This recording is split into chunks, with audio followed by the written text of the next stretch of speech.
Call to order the October 17th, 2018 Planning and Zoning Commission. Roll call, please. Buckley. Here. Castro. Here. Maxwell. Wright. Barbie. Here. Chair Doe. Here. 4 present. Approval of the agenda. Any additions, deletions, or corrections? And if none, I'll take a motion. So moved. So moved by Barbie. Second. Second by Buckley. All in favor say aye. Aye.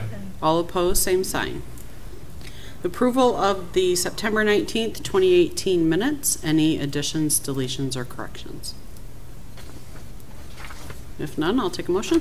So moved. So moved by Buckley. Second. Second by Barbie. All in favor say aye. Aye. All opposed, same sign. This is the public participation portion of the meeting. An opportunity for anyone in the public to speak on anything that is not part of the agenda. If there is anyone out in the audience that would like to do so, you're welcome to come to the podium.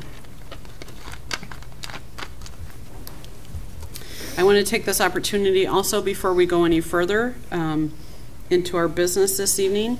If you have any interest in speaking this evening on any of the items, there is a speaker request form on the table back in the back of the room, and we would like to have you fill that out if you wish to speak, so we have your information on there and have your correct spelling of your name. So with that being said, and no one in the public participation portion, I'm going to start with the new business. We have a public hearing, or our first public hearing, because we have several tonight, is the amendment to the City of DeKalb 2005 Comprehensive Plan to approve a sub-area plan for the neighborhoods located in the northwest corner of the city along both sides of Annie Glidden Road, Annie Glidden North Revitalization Plan. So I open to the city. Thank you, Madam Chair, members of the Commission, and members of the community that are with us here this evening. I'm going to provide a brief overview of a year-long process that City staff has spent along with a task force of 30 people to put together what's called the Annie Glidden North Revitalization Plan. Following the conclusion of my remarks, there will be an opportunity for people to come up and comment on the plan. And the purpose of this hearing is to provide input and feedback to the Planning and Zoning Commission so you can make a formal recommendation to the City Council who would take action on a plan at the second meeting in November to make this a formal amendment to our comprehensive plan. So this effort, as I mentioned earlier, started over a year ago with the identification of a planning consultant who could come into the city and advise the city on some issues that had been identified in this area that we now call Annie Glidden North. This area is heavily characterized by a lot of multifamily development, a lot of dwelling units in the area. The plan area is shown on the map on the screen in the areas that are shown vividly. It generally is on both sides of Annie Glidden Road. North of Lucinda is our southern boundary. It extends north. Generally, we have Russell Road on the east. It does go up to Dresser and north of Dresser to capture the county properties.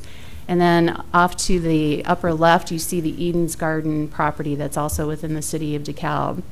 The lighter shades of gray are properties, most notably the suburban apartments that are kind of between the area in the upper left corner where Eden's Garden is and some of the multifamily to the south of that. That was not included in the study area only because the property is unincorporated at this point. So that was a source of conversation with the task force because there are a lot of similar issues with those dwelling units that exist in the balance of the area that is incorporated. So there were some comments incorporated into the plan that we need to be aware of, but technically it wasn't included in the study area.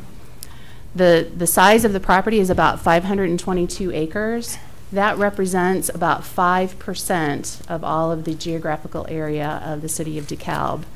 By contrast, the population of 9,500 people represents about 23% of the population for the City of DeKalb. So you see this relatively small geographic area containing a very large number of people living in that community.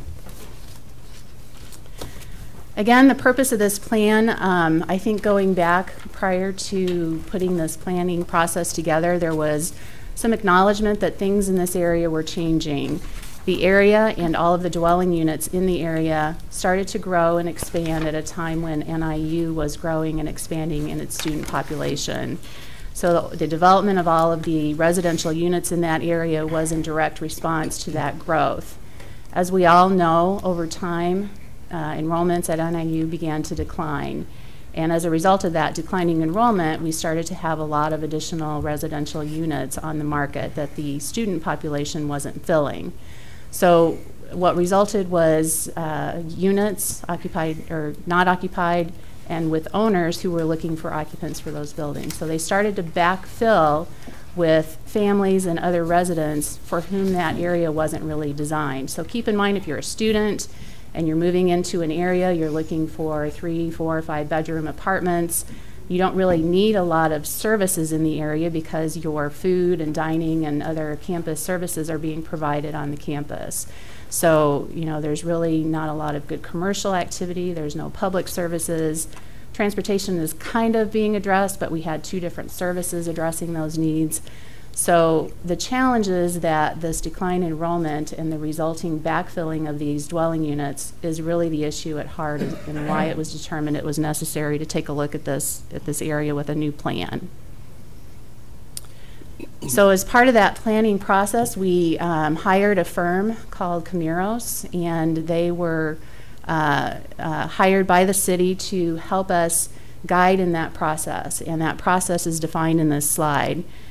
The process began with a lot of community meetings, and as I mentioned before, we had a task force of 30 people that was identified by the mayor and council to help steer this process. So those meetings and that process led to a lot of listening and community meetings, student meetings, key person interviews. So we did a lot of listening at the beginning.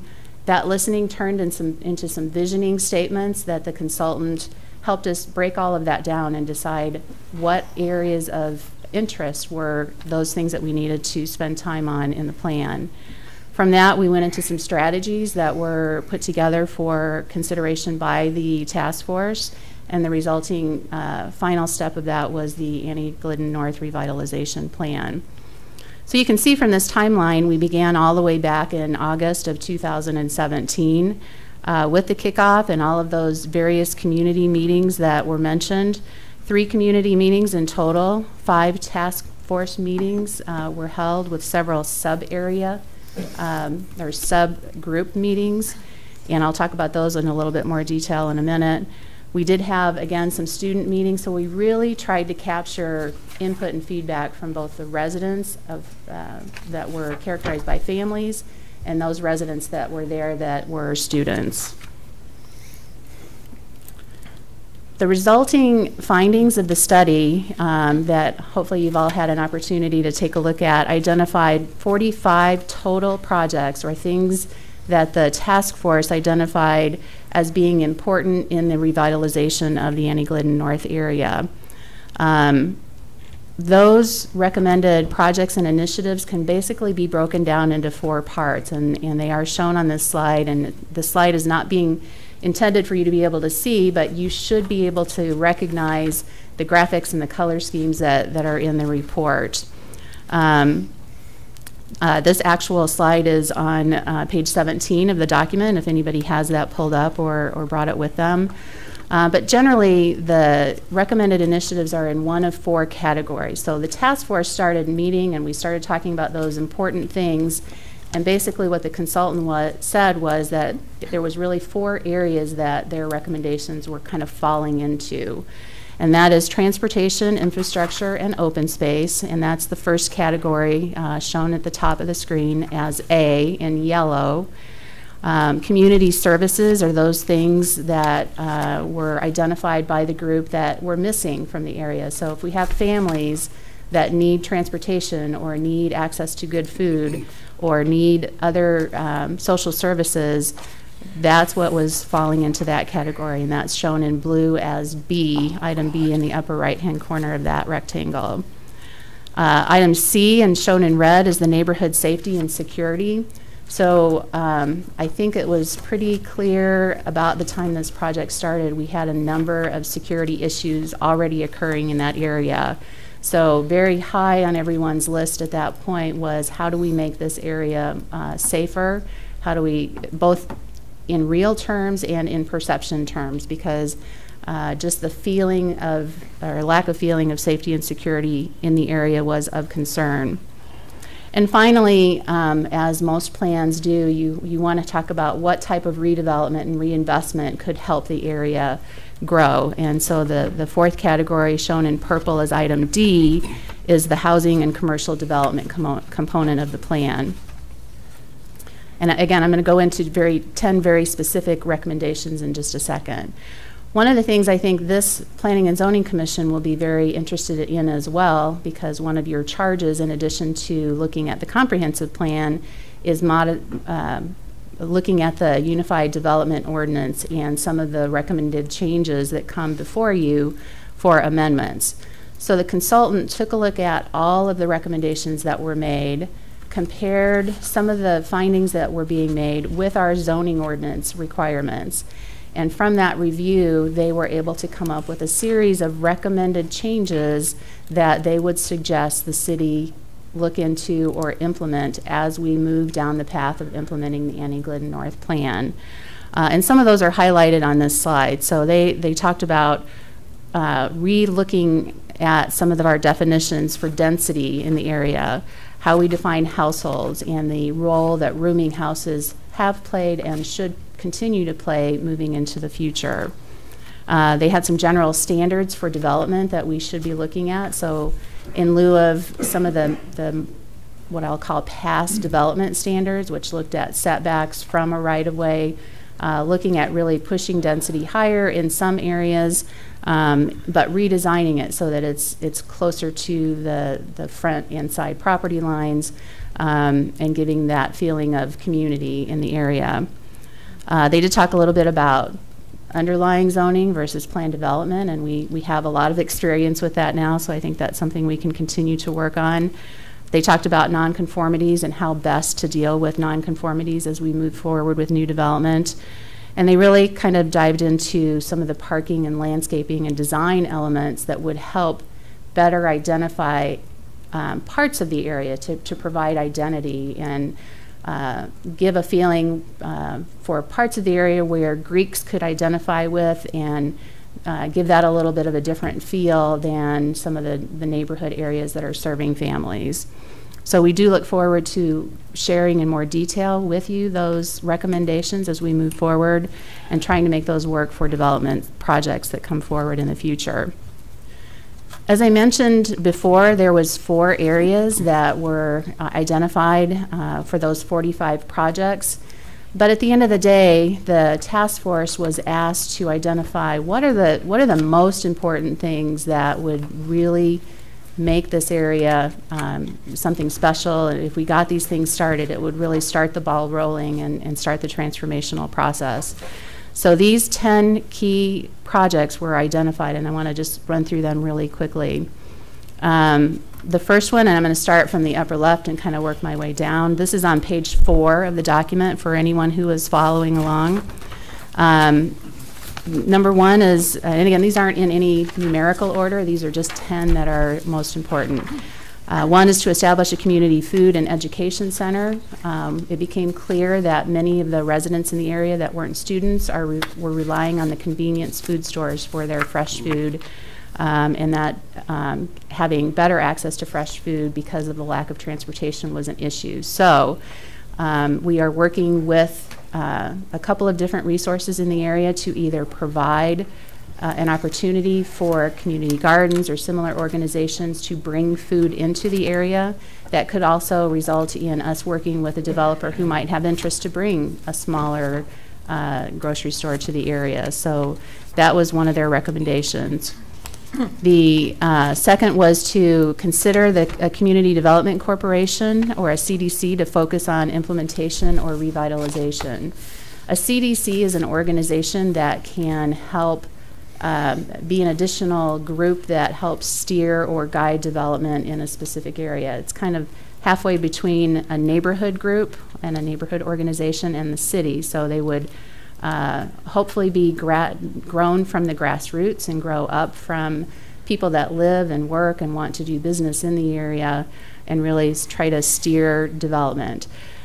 One of the other key things of this plan that I really like, and I'm not going to go into much detail, is the consultant put a lot of very specific examples of like a CDC in another community. So you can actually see, based on their examples, how we might be able to implement that or how people in other communities implemented that. The third one is to implement safety improvements focused on improved lighting and surveillance. One of the things that we learned as we started this process is that we could do some of these things even before the plan was approved. So some early action projects included tree trimming by our Public Works Department to try and pull the trees away from the lights that were making things a little darker. So we started doing that.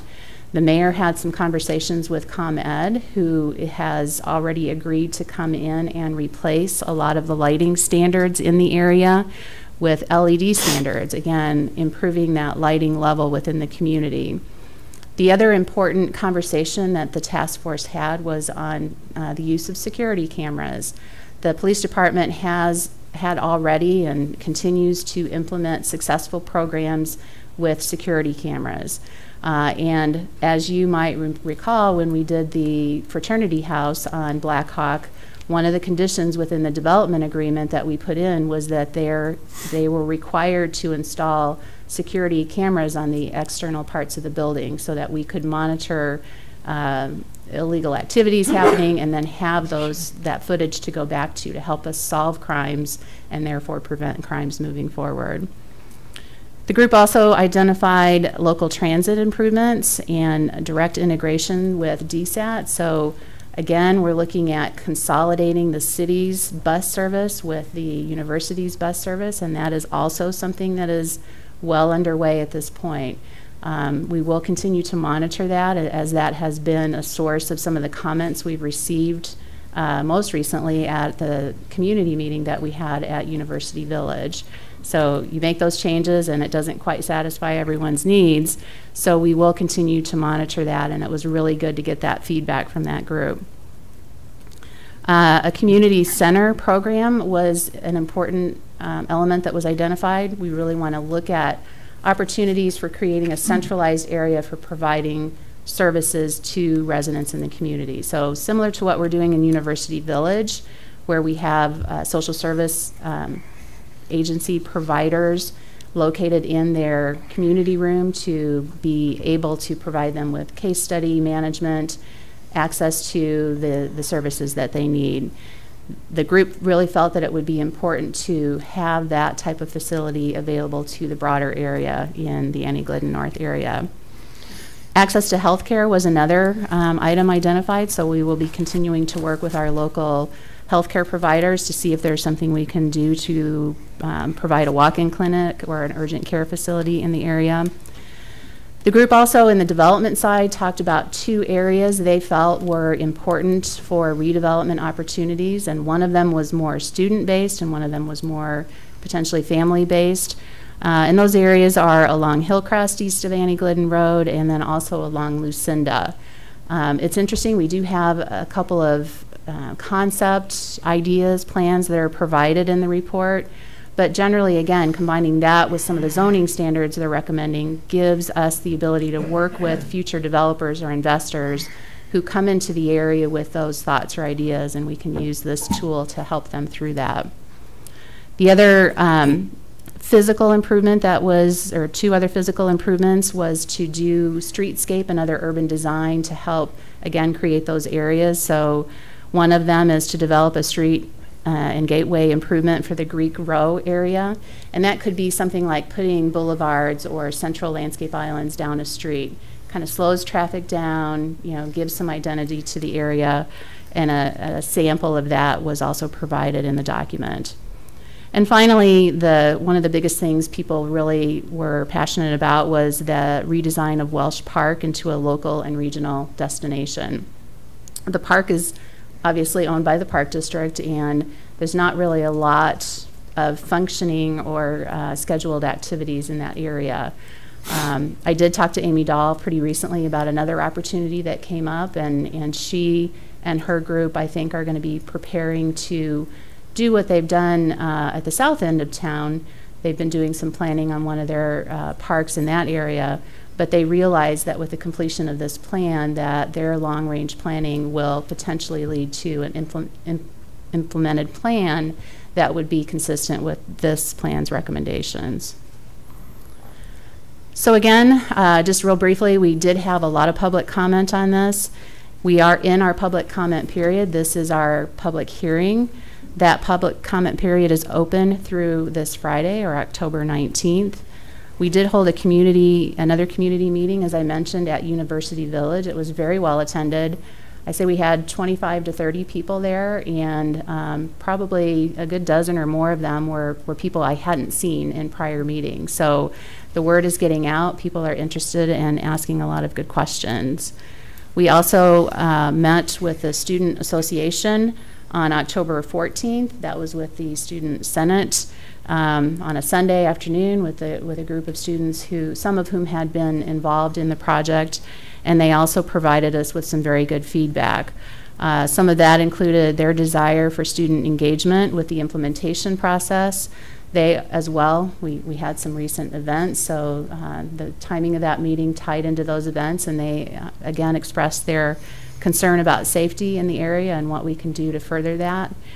Interestingly, they did comment that they didn't comment, but the University Village group did comment that the Safe Streets initiative, so that initiative which has pulled some of the cars off of the street overnight, has had an impact on the amount of crime and activity they see in their area, so they were complimentary of that.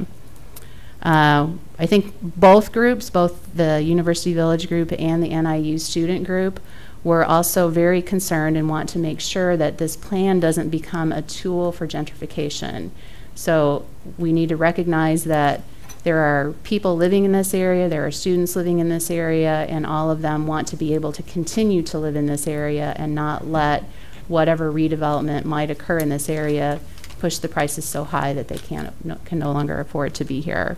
So those comments are all going to be forwarded to the council for their consideration.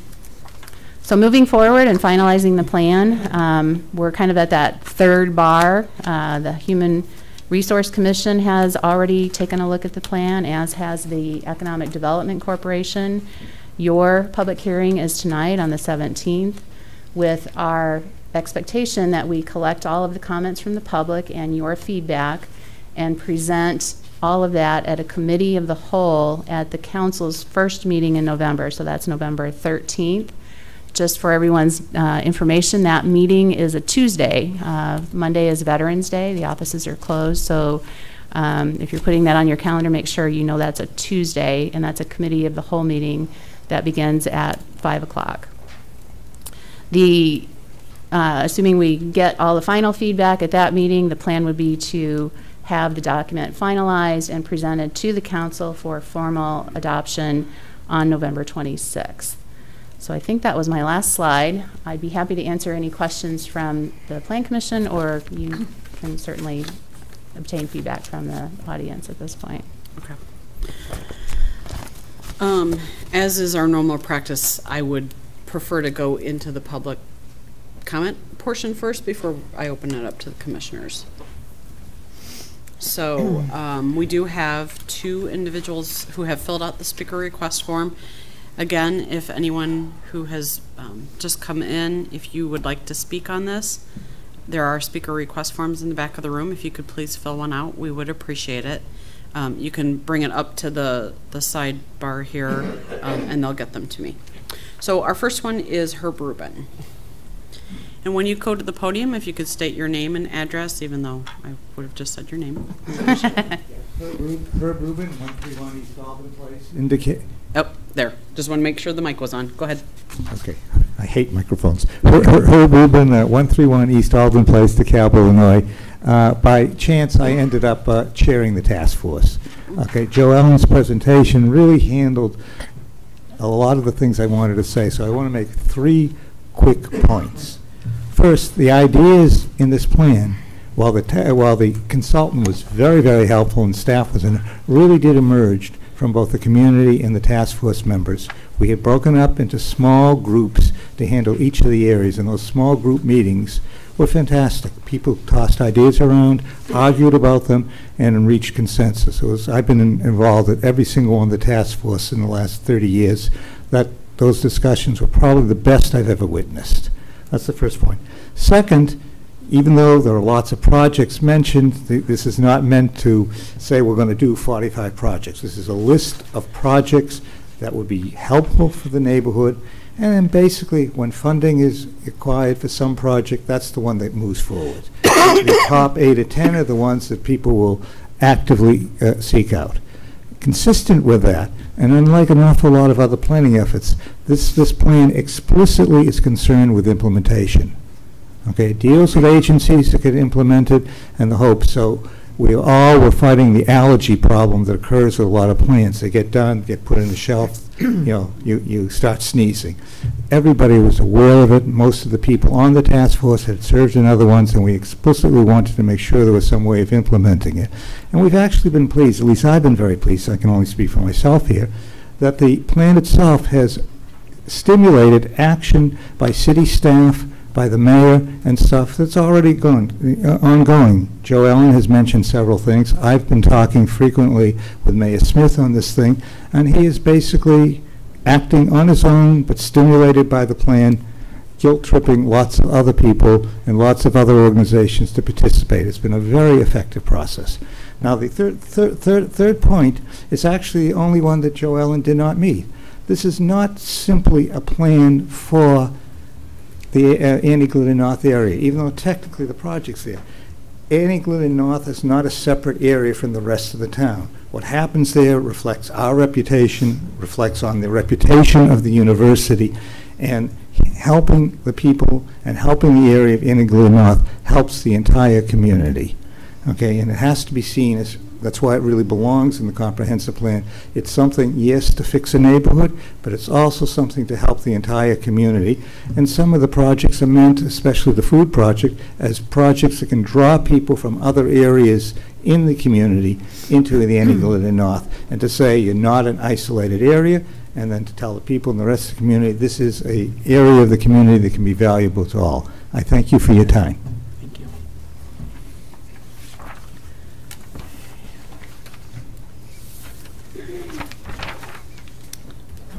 Bessie Chronopoulos.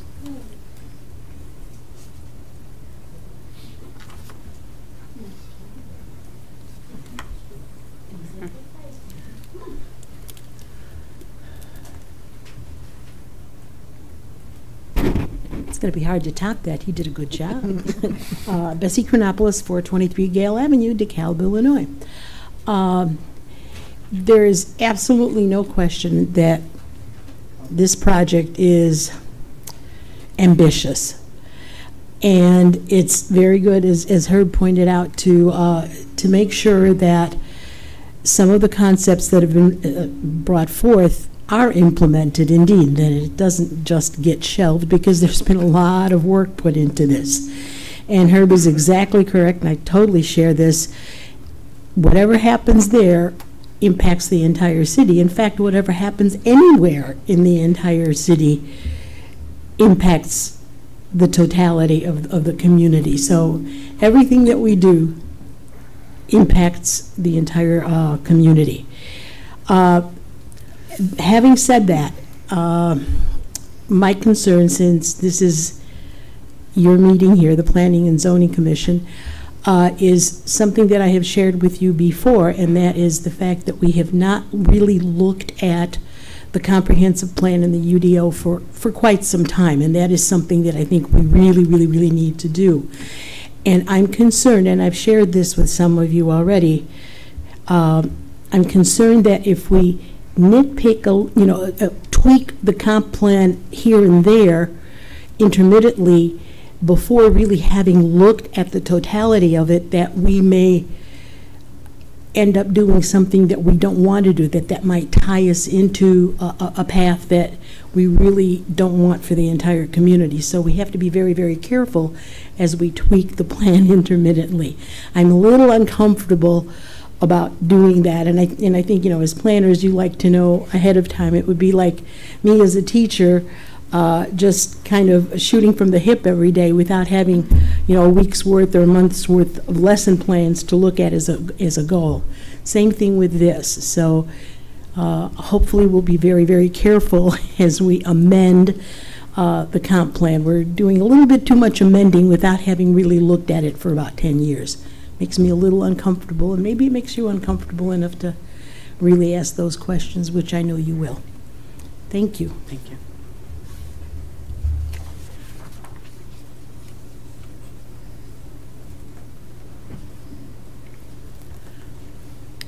David Hedin.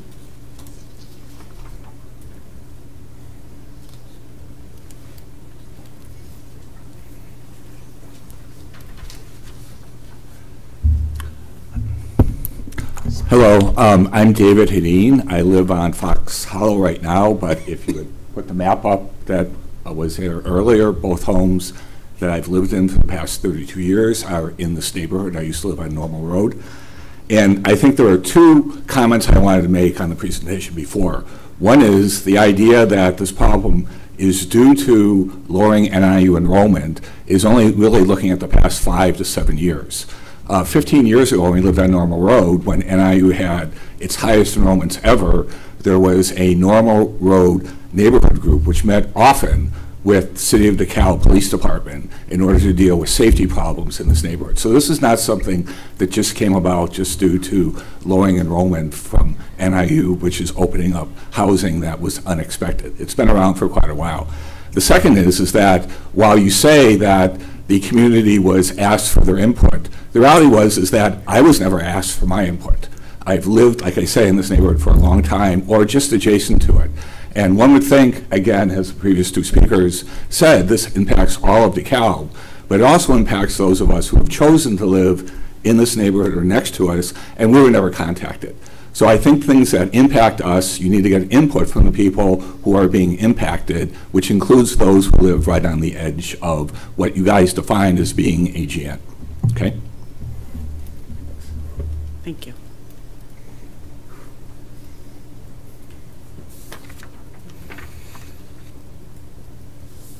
Is there anyone else?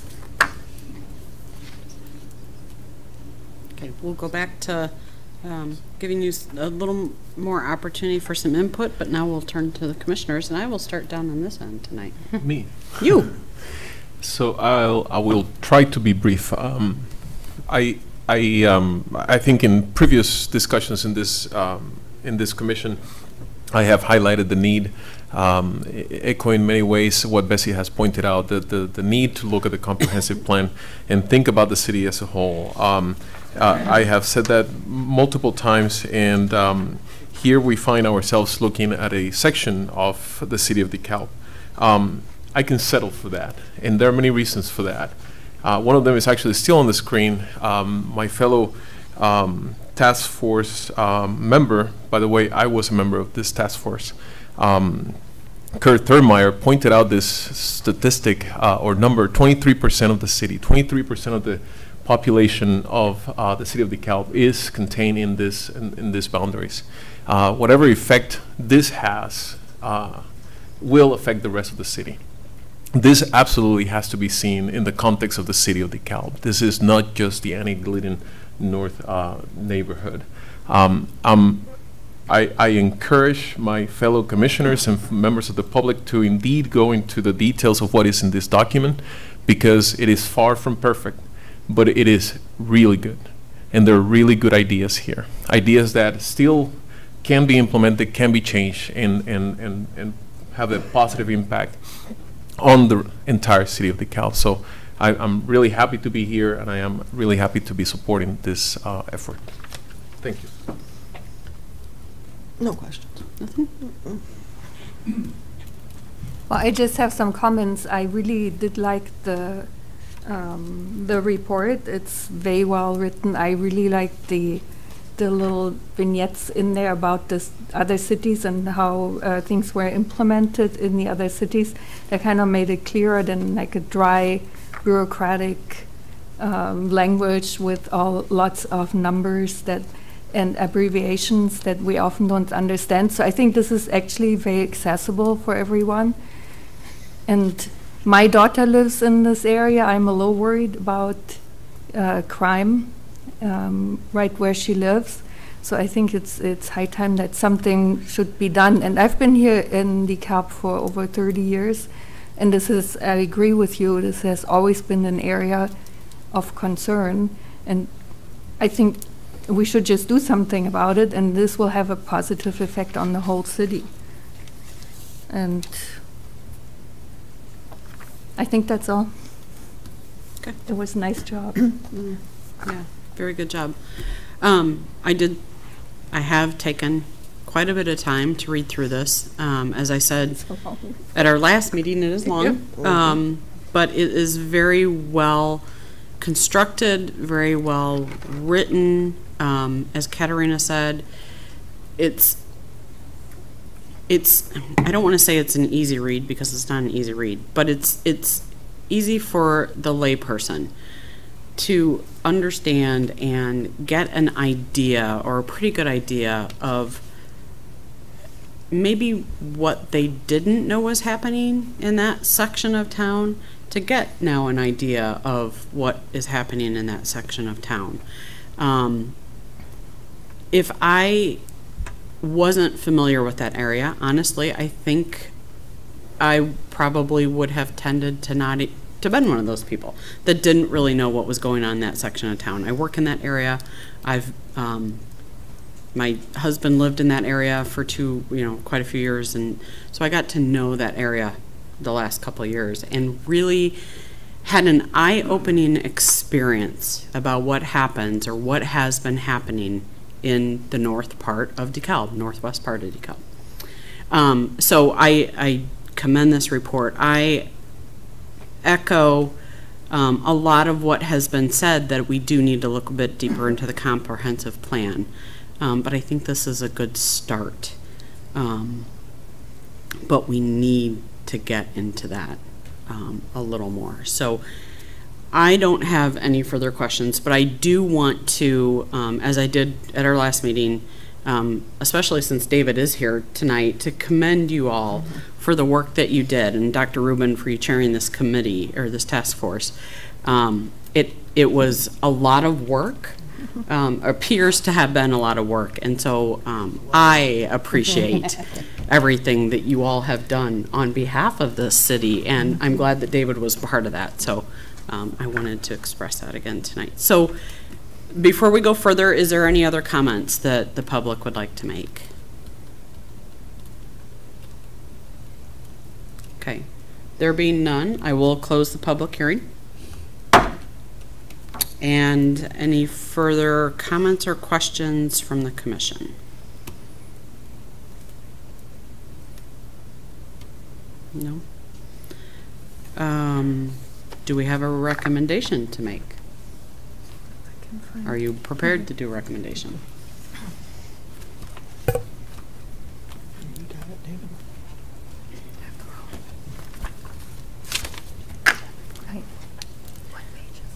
There is a, in the staff report that was provided. I know, but I Okay. just can't find Read. much. 230 pages. Looking for. We have a lot of documents in front of us tonight, so I will use the sample motion as my guidance here. So I move that the Planning and Zoning Commission recommend to the City Council approval of an amendment to the City of DeKalb 2005 Comprehensive Plan to approve the Annie Glidden North Revitalization Plan dated October 2018. So we have a motion by Castro, Second. second by Buckley. Roll call. Barbie, Yes. Buckley, Yes. Castro, Yes. Chair Dow, Yes. 4 yes. Thank you. And again, thank you to the task force for all of the work that you've done.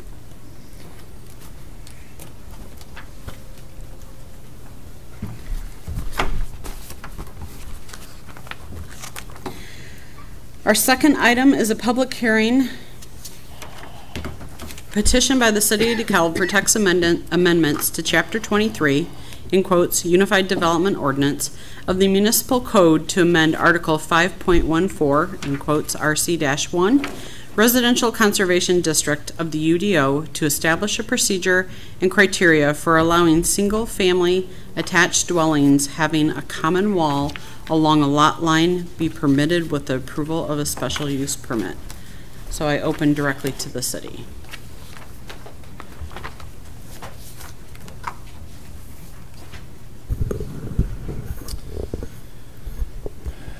Thank you, Chair. This is a city-initiated proposed text amendment to the UDO regarding the RC1 Residential Conservation District.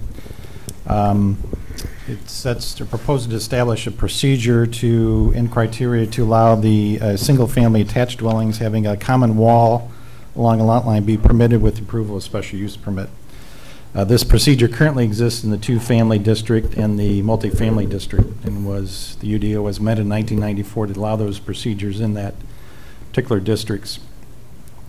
In the RC1, which was created in 2007, about 13 years after this amendment was done, didn't have such a procedure. So I don't know if it was an oversight or some other reason why it wasn't included in there, but in the RC1 district, in terms of the uses in there, they certainly have properties in that district that would have, or duplexes, and would qualify as potentially to have this procedure be allowed.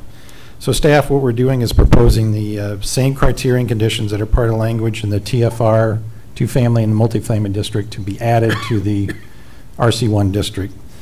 And up on the screen is the proposed amendments to the RC1 district in section 7 of that article. And this item is related to the next two public hearing items too, because there's actual procedures for the next one is in the RC1 district. So I'll show a sample lot there, although it's the next hearing, just to kind of give an idea what we're going after. So in the amendment, it lists the following criteria for single-family attached having a common wall along a lot line may be permitted with a special use district in the RC1. Not more than one dwelling unit shall be constructed on a lot. Not more than one dwelling unit shall be attached to another dwelling unit. The side yard setback from the lot line on which a common wall will be placed shall be abated entirely. The other setbacks to the RC1 would have to be adhered to. The common wall construction standards has to comply with all applicable building codes. Each dwelling unit must have their own separate utility services, the water, the sewer, electric, etc. In conjunction with this procedure, a minor plat of subdivision would have to be submitted and taken through the process along with the special use permit. The resulting lots with the subdivision, each individual lot would have to be a minimum of 3,500 square feet. The minimum lot width would have to be 25 feet. All the other setback requirements in that district would have to be complied with. And then covenants, conditions, deed restrictions, CCRs would have to be prepared and recorded with the plat and the common wall agreement. Also, an owner's association must be created to cover the maintenance, and that would have to be recorded also.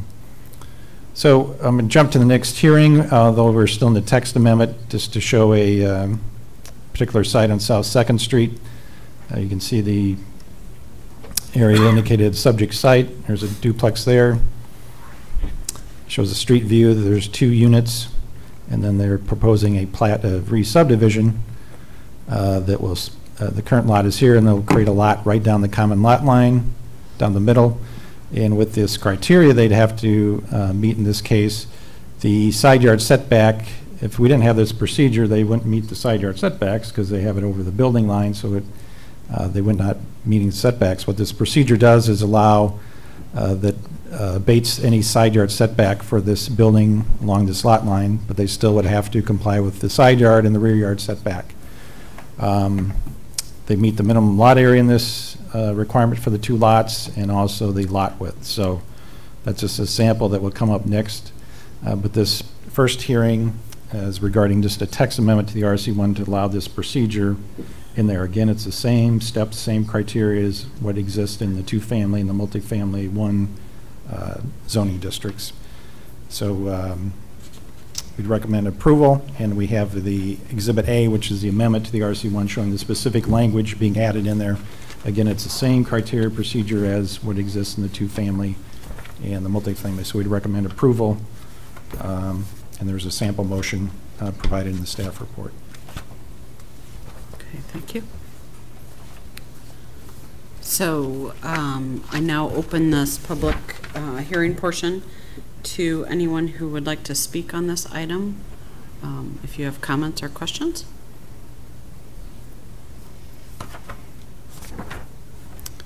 There being none, I will open questions to the commissioners.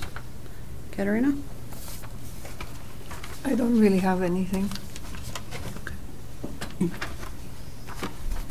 I just have one quick question, Dan, where you're talking about not more than one dwelling unit.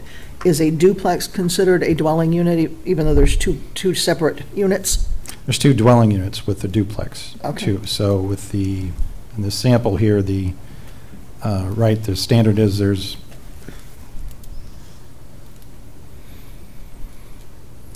I went past it. So with the resulting lot line here, each lot, there's lot 1, lot 2, each lot can only have 1 dwelling unit, which it does Right. in this case. Oh, okay. yeah. I got you. Okay. So- Thank you.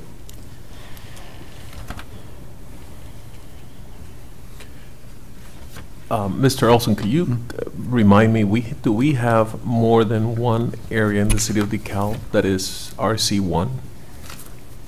Yeah, the Is this RC1 area right here, correct? Yeah, they are RC1, kind of 2 general areas, I think, on the south of downtown and on the north area of downtown. Residential areas with single-family, multifamily, 2-family areas. Okay. Some commercial, but the kind of 2 areas. This is on the south side, but there's a large RC1 area north of downtown, too. Okay. So I realize that this particular hearing has to do with an amendment to the UDO, and then is followed by other specific Right. petitions. I guess my question and trying to understand this particular amendment to the UDO is what other properties may be around this RC1 districts that may be affected by this, whether positively or negatively. I don't know. I mean, and part of the reason I'm motivated by a sentence in the first paragraph of the packet that says there are several properties in the RC1 district that could potentially qualify to be blah, blah, blah, blah. So several is how many? Are we talking about 10? Are we talking Yeah, I about? mean, we didn't do a count, but I think there's several other duplexes in the RC1 district, handful out there that would potentially qualify for this type of procedure. So in the districts, other districts that would have this type of situation already have this procedure. The 2-family and the multifamily already have that in. So, but the RC1 is a mix, quite a mix. If you look at the zoning map in that area, it designates a land use designation for each of those, and it's single-family, multifamily, 2-family. There's a host of 2-families out there. Now, I don't know if some of all those meet, would have the lot area enough to meet this Correct. standard. Correct. But I think it should be allowed, this procedure should be allowed to be applied for, I think, in the RC1, because there's properties that would Correct. be. And as much as affecting that. this is motivated by specific hearings that we're going to be addressing, and I am not concerned about the specific ones, the only question, and this is an open question, may not have an answer, is there something we can do now to make sure that this doesn't open a can of worms later on with other properties? And I'm sorry for the expression, kind of worms is not the exact expression, but I guess the guardrails, I guess, is my question. What are the guardrails for making sure that this works for everybody, not only the hearings that we're going to be having today? Yeah, well, it's a special use permit, so it And has I to go think that's through a the main hearing. one, And probably. there's a handful of criteria, pretty extensive criteria regarding the minimum lot area has to be maintained, a lot width, the CCRs that have to be created, the separate utilities. So there's a host of criteria and conditions there that really avoid, not everybody that has a duplex can do this, so. So you're comfortable with those? Yes, With those? yeah. Okay. Mhm. Okay. Thank you very much. Thank you. With this, no, I'm gonna scratch that, never mind. So I was a little confused by this statement in here, and maybe I'm just not reading it right, or I'm reading into it too much. So in 7H, under this, where it says covenants, conditions about the CCRs, that sentence about an owners association shall be created. Explain that a little bit. That confused me a little.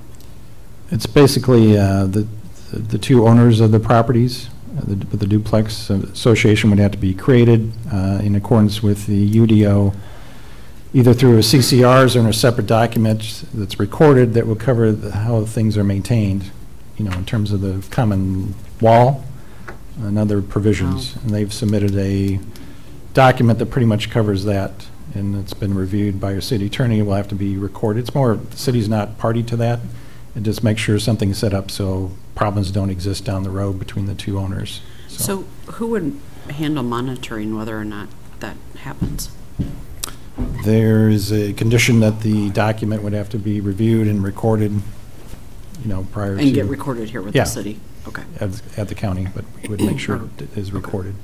I guess I just didn't, I wouldn't have never thought that a duplex would need, similar to a homeowners association, like it just surprised me a little bit. I don't think of duplexes as having two owners. I think of one person owning the Right. duplex and renting both sides. Right, In yeah. this case, it'd be Yeah. separate ownership. That's- okay, that That's was why what they the have, owners, thank you. Shared the driveways. hearings come as and doing. things it. like that. Yeah, Yeah. yeah, Right. that was my Yeah, missing I lived link. in a duplex and we shared the garage. I mean, Yeah, you know, I've lived in them like that Yeah. too. okay, That's where I got, that was my piece that was missing. yeah. Now I'm with you. Okay, thank you for Thank you. Sure. explaining that a little bit. That was. Okay, I don't have anything further. Anyone, sorry, I'm all over the place tonight. Another opportunity for the public to speak or ask questions on this if there is anyone interested. Okay, there being none, I'm going to close the public hearing. And again, turn to the commissioners if you have any further questions or comments. And if not, then a recommendation. I can move. I'll let you. So I move that based upon the submitted petition and testimony presented, I move that the Planning and Zoning Commission recommend to the City Council approval of text amendments to Chapter 23, Unified Development Ordinance of the Municipal Code to amend Article 5.14 RC-1 Residential Conservation District of the UDO to establish a procedure and criteria for allowing single-family attached dwellings having a common wall along a lot line be permitted with the approval of a special use permit as indicated on Exhibit A. Second. So motion has been made by Barbie, second by Castro. Roll call. Barbie, Yes. Buckley, Yes. Castro, Yes. Chairdo, Yes. 4 yes. Thank you.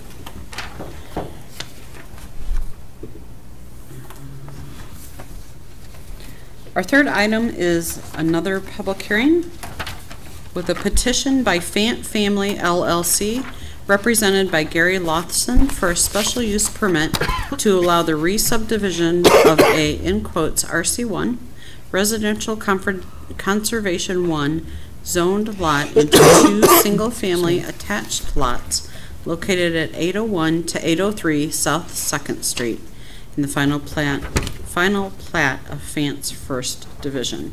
So I open to the petitioner. If you could state your name and address, please. Good evening. My name is Gary Lotzson. I reside at 17852 South First Street, DeKalb.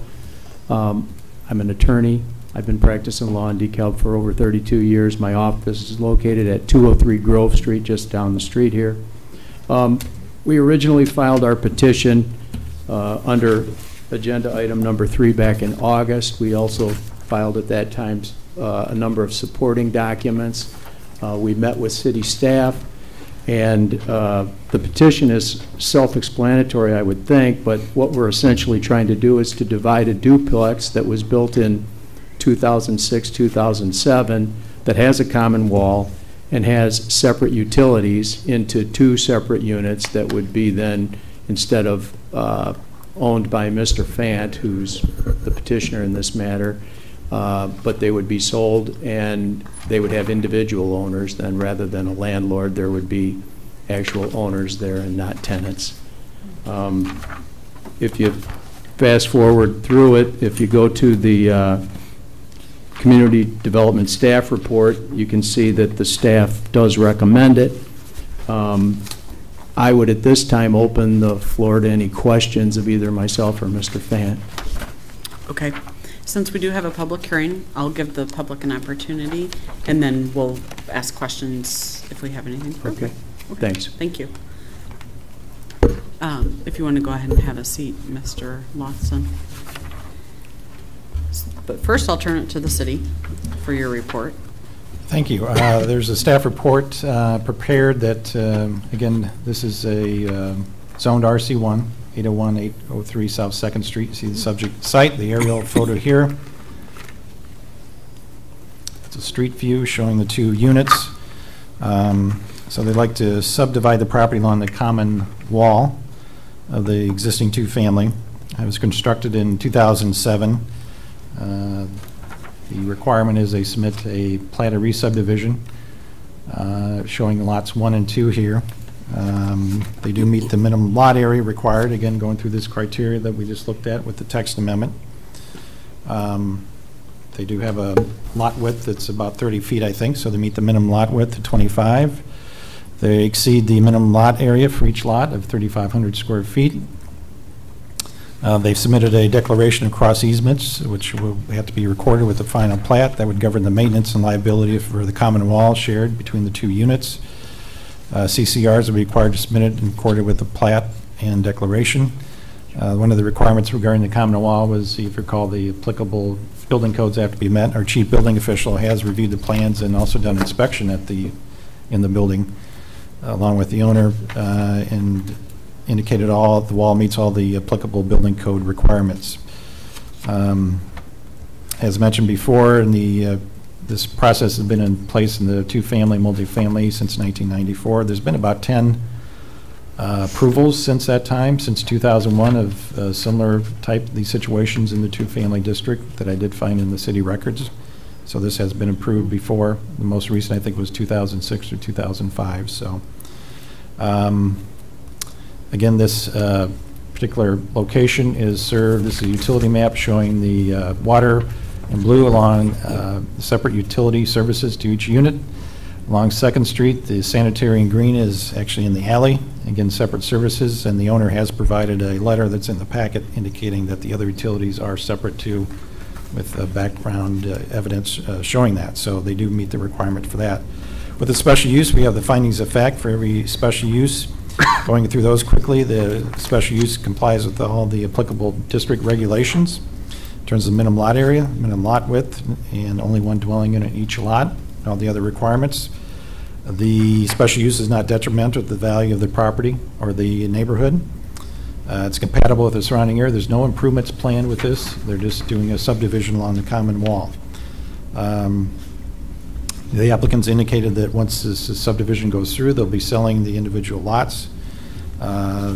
Expected to have no negative impacts on the surrounding neighborhood or the property values.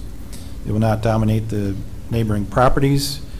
The existing structure, again, there's no changes to that. It's in scale with the existing neighborhood. There's adequate utilities, separate utilities for each unit.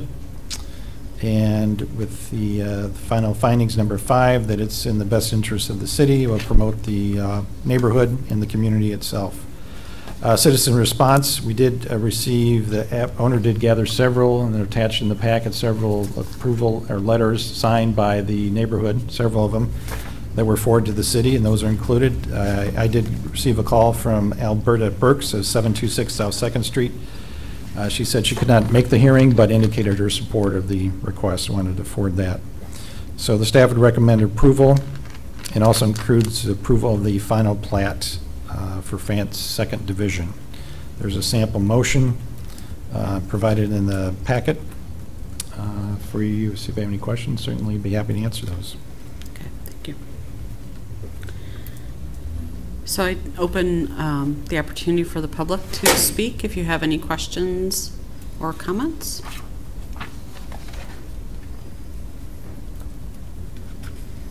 Okay, there being none, I'll turn to the commission for any questions or comments. I'll start with Mr. Castro. I don't have any specific comments. Thank you. Okay. Nor do I. No? No. Thank you. I don't either. Well, all righty. I was trying to think if I had something. So as common practice, I then turn it back over to anybody in the public that would like to ask any questions. There being none, since almost everybody's looking down. No, I'm kidding, I'm kidding. Just like a clock. So I will close the public hearing on item number 3. And if there's any further questions or comments from the commissioners, I'll take those at the moment to the city. I have a very small comment. It's more than anything else a correction, I think. If we follow through with the sample motion and Exhibit A in point number 1, the declaration of cross easements shall be revised for the city attorney prior to final action by the city council. So is reviewed shall be crossed out. Does that make sense or not? Just for clarity. Under Exhibit A, Item 1, Yes. should be reviewed. Shall be revised per the city attorney prior to final action by the city council. Yes. Take out Just review. a small thing. Yeah. Clarity. Yes. Thank you.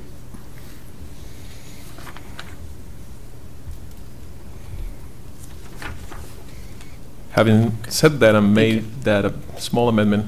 I'm going to move on.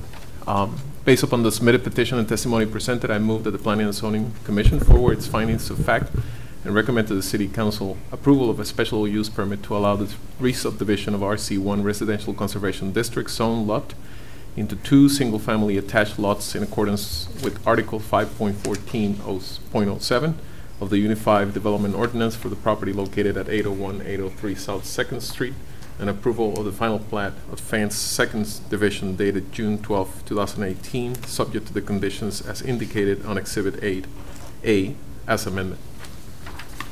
Motion made by Castro, Second. second by Barbie. Roll call.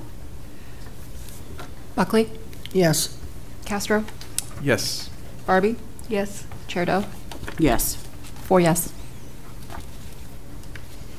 Okay.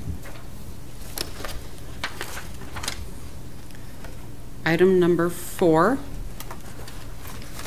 is a public hearing. Petition by Fant Family LLC, represented by Gary Lotson, for a special use permit to allow the re-subdivision of a, in quotes, TFR, 2-family residential zoned lot into 2 single-family attached lots located at 722 to 724 Grove Street in the final plat of Fant 2nd Division. And I open to the petitioner. Gary Lotson again, 17852 South First Street, DeKalb, Illinois. I'm an attorney. I represent the petitioner, Fant Family LLC. Mr. Fant is here. He would be willing to answer any questions. Having listened to the discussion concerning agenda item number 3, this one is easier. There isn't the need for a text amendment. It's already there. Again, we're proposing to subdivide this property along the common wall. It has separate utilities, and allow the individual sale of each unit so that there would be no longer, they would be owner-occupied potentially. And if there's any questions, I would entertain those at this time, or Mr. Fant would be available as well. Thank you. Open to the city. Yes, thank you. Again, this, as the applicant mentioned, this is already zoned 2-family residential, so that procedure is in place. You see the subject site on Grove Street. The street view, again, a duplex unit, and they're proposing a subdivision similar to the 2nd division that divides a lot in the common lot line, or the common wall. So I'll just go through skip to the findings of fact. It does meet the minimum lot area required with the standards in the TFR. Also the minimum lot width. It's very similar in terms of lot width, about 30 feet. Lot size very similar too, a little bit smaller than one on South 2nd Street, but complies with the neighborhood. There's a mix of, again, no improvements are planned with this subdivision. There's single family, multi-family, 2-family, and some commercial in the surrounding area. Again, there are separate utilities in this location, the sanitary, the water, other utilities. Again, the owners provided a letter indicating the other utilities are separate also, and it will not be detrimental to the surrounding neighborhood. We also received In terms of response from the public, citizen response forms from Mark Wilson of 730 Grove Street and Joseph and Dora Casarella of 716 Grove Street. Those are 2 lots immediately adjacent to the right and left of the lot. We did receive those. Also, the owner did go out and receive signatures from several adjacent property owners giving their approval of this, and those are provided in the packet, also made part of the public record. We have a sample motion recommending approval, again very similar to the previous one, with the special use permit and the plat, and the Exhibit A, again very similar too. There's this with the other plat too, there's just a few comments regarding the plat itself in terms of minor revisions and that will have to be addressed prior to final approval and recording. But the sample motion's ready and certainly can answer any questions you may have. Okay, thank you. With this being a public hearing, I open it to anyone in the public that would have any questions or comments. And there being none, I would now open to the commissioners with any questions or comments. Just to be clear, this is not in the corner, is that right? Not in what? It's not in the corner. I just want to make clear. No. No, it's not the corner Thank lot. you. It's one off, yes. Thank you.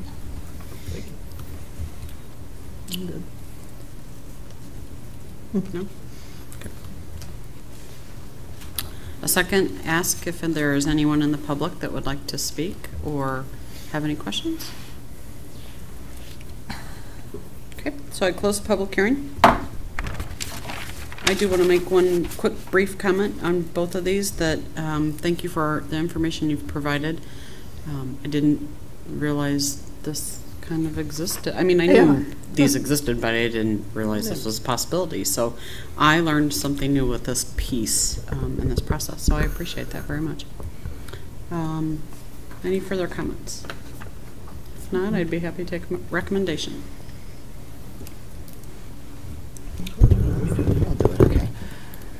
I'll do it. Based upon the submitted petition and testimony presented, I move that the Planning and Zoning Commission forward its findings of fact and recommend to the City Council approval of a special use permit to allow the re-subdivision of a TFR 2-family residential zoned lot into 2 single-family attached lots in accordance with Article 5.03.06 of the Unified Development Ordinance for the property located at 722 to 724 Grove Street, and final approval of the final plat of Fance First Division dated June 6th, 2018, subject to the conditions as indicated on Exhibit A. Motion by Buckley. Second. Second by Barbie. Roll call, please. Castro. Yes. Barbie. Yes. Buckley. Yes. Chair Doe. Yes. 4 yes. Thank you. Thank you. Clarification, I think I heard you say Fance First Division. This is Fance Second Division. The one on says Grove first Street's the division first in division. Yeah, okay. So Yeah. we've got them. Yeah. Yeah. Okay.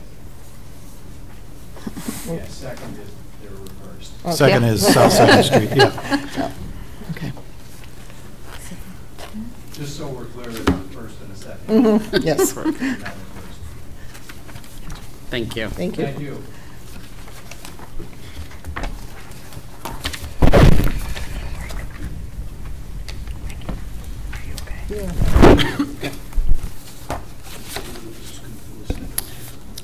Just wanted to make sure we didn't need to take a quick break. No. Only 7:10. It's only 7:10. We're doing good. Okay, so item number 5 is a public hearing, a petition by Pete Okpinti, I'm sorry, represented by Mark Johnson and West Suburban Bank as trustee under trust number 12128, owner, for approval of a special use permit for residential apartments over a ground floor, for residential apartments over a ground floor commercial use in the, quotes, LC Light Commercial District for property located at 1015 Black Hawk Road. So I open to the petitioners. If you could state your name and address, please. Good evening. My name is Mark Johnson. I'm an attorney. My office is located at 321 West State Street. You can pull the microphone over a little so it's, there you go, a little more comfortable for you. 321 West State Street, Suite 1200 in Rockford. I'm here tonight on behalf of the petitioner. Pete Ochapinti is also here, he's present. This is for, as you mentioned, the development of 22 residential units over an existing commercial use at 1015 Blackhawk Road. I have read through the staff's recommendations, which frankly I just received a few days ago. I will point out that in the application we submitted, and if you take a look at the application, you will note that we're only required to submit schematic plans. We're not required to submit complete civil engineering plans at this particular point in juncture. And in fact, it says on the application that eventually all plans must comply with the UDO. We requested, and in fact you'll see on the application that we requested a pre-planning meeting with the city. We were denied. We have requested numerous times to meet with the city to go over any objections, any issues they have with the plans, so that we could go back to our architect, Ron LePage, address those issues with Ron, and submit the plans appropriately. We've never been afforded that opportunity. In fact, we did have one meeting, and it was, and I no disparagement to the committee this evening, but the meeting was pointless. We had submitted all of our plans. The city had no questions for us. They raised zero objections. They didn't raise anything that you see in the staff recommendations were not given to us, were not addressed to us. Frankly, I don't think the city staff even have looked at the plans at that meeting. So leading up to tonight's hearing, I had asked for the hearing to be continued because I just recently got all of these objections. I want to bring them back to the architect so that we can address them fairly and adequately. So I'm asking this committee to allow this public hearing to be continued to another date so I can bring these comments back to the architect so that we can address some of them. They're very detailed. Most of them are easily overcome. Some of them are frankly silly. For instance, there was not a depiction of a fence around where the garbage would be outside. That's a relatively minor thing. It could be easily amended on the plans, but it wasn't brought to the architect's attention that they wanted that sort of detail in the plans at this particular point in time. And I'll bring you back to what that petition says. It says we're only required to give schematic plans. We've gone above and beyond that. So I would respectfully ask that this be continued. We could bring the staff's recommendations back to the architect and then convene another meeting with the city staff to see if we've complied with some of the objections and issues that they've raised. Thank you. Thank you.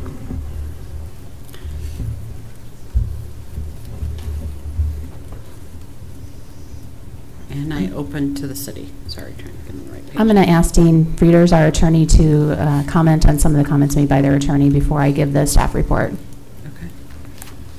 Okay.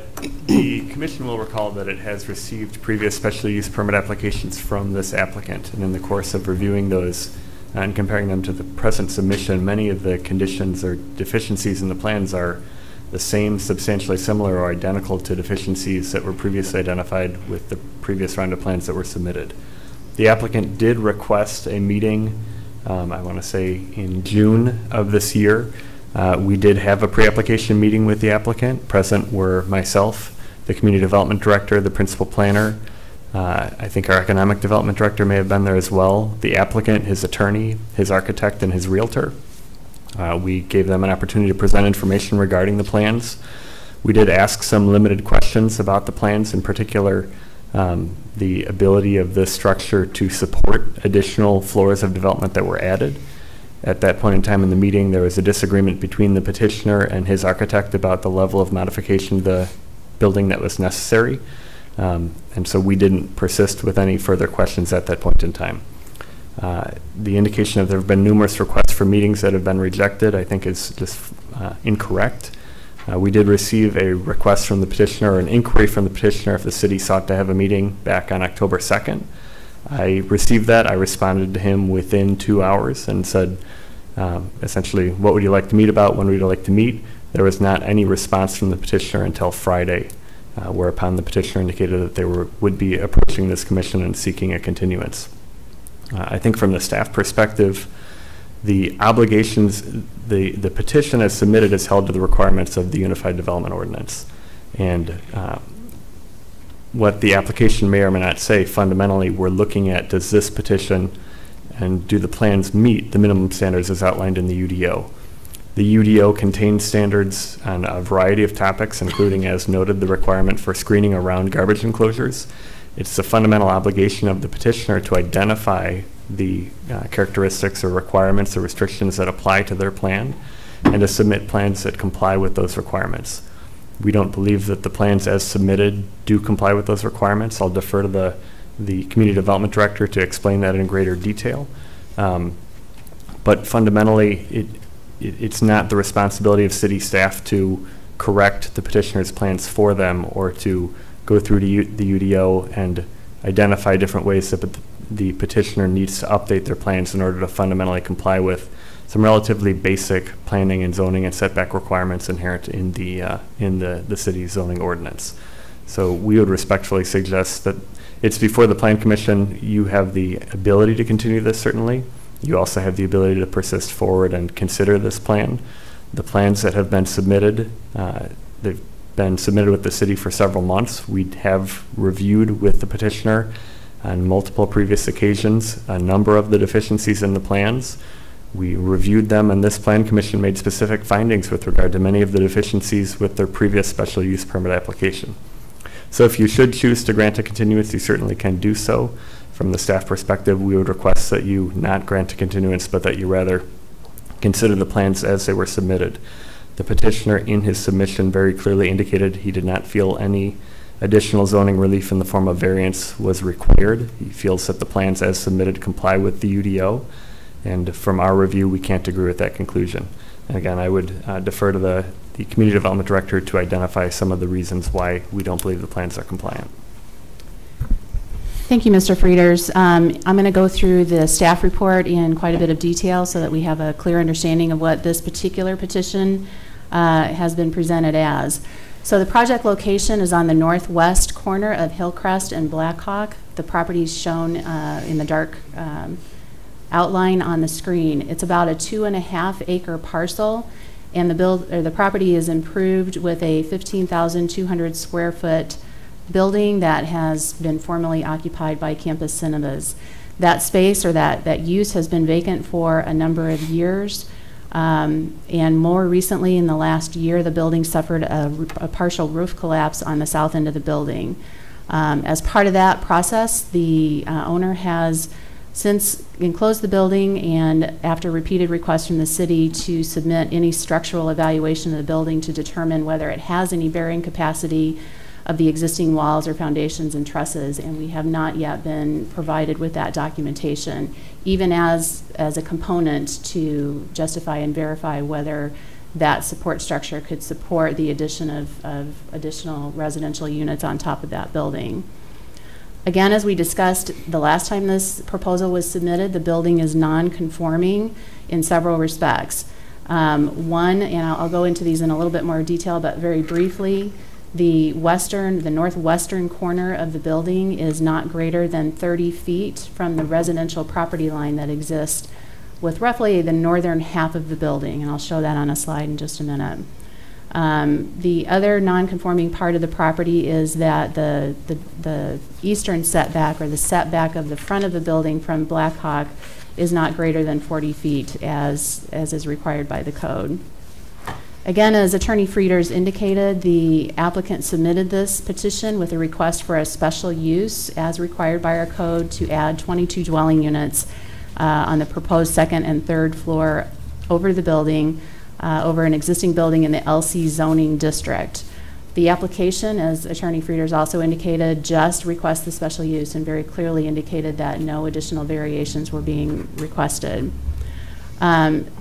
It's important to note that the UDO allows dwelling units when located above the ground floor with an allowed commercial use on the first floor as a special use, but it's also important to note that it does need to comply with the other underlying requirements of the code. So while it's allowed, you still need to go through the exercise to make sure that that expansion, in this case, complies with the non-conforming provisions of the code, provides for the additional parking. When you expand the use, that parking then needs to comply with the provisions of the code as well. So I want to go through a series of discussions on both the expansion of the non-conforming and then spend a little bit of time stepping through some of the variations that staff identified as part of the review for this project. Again, some of those variations are repeats from the same types of things that were communicated to the applicant the last time this petition was submitted.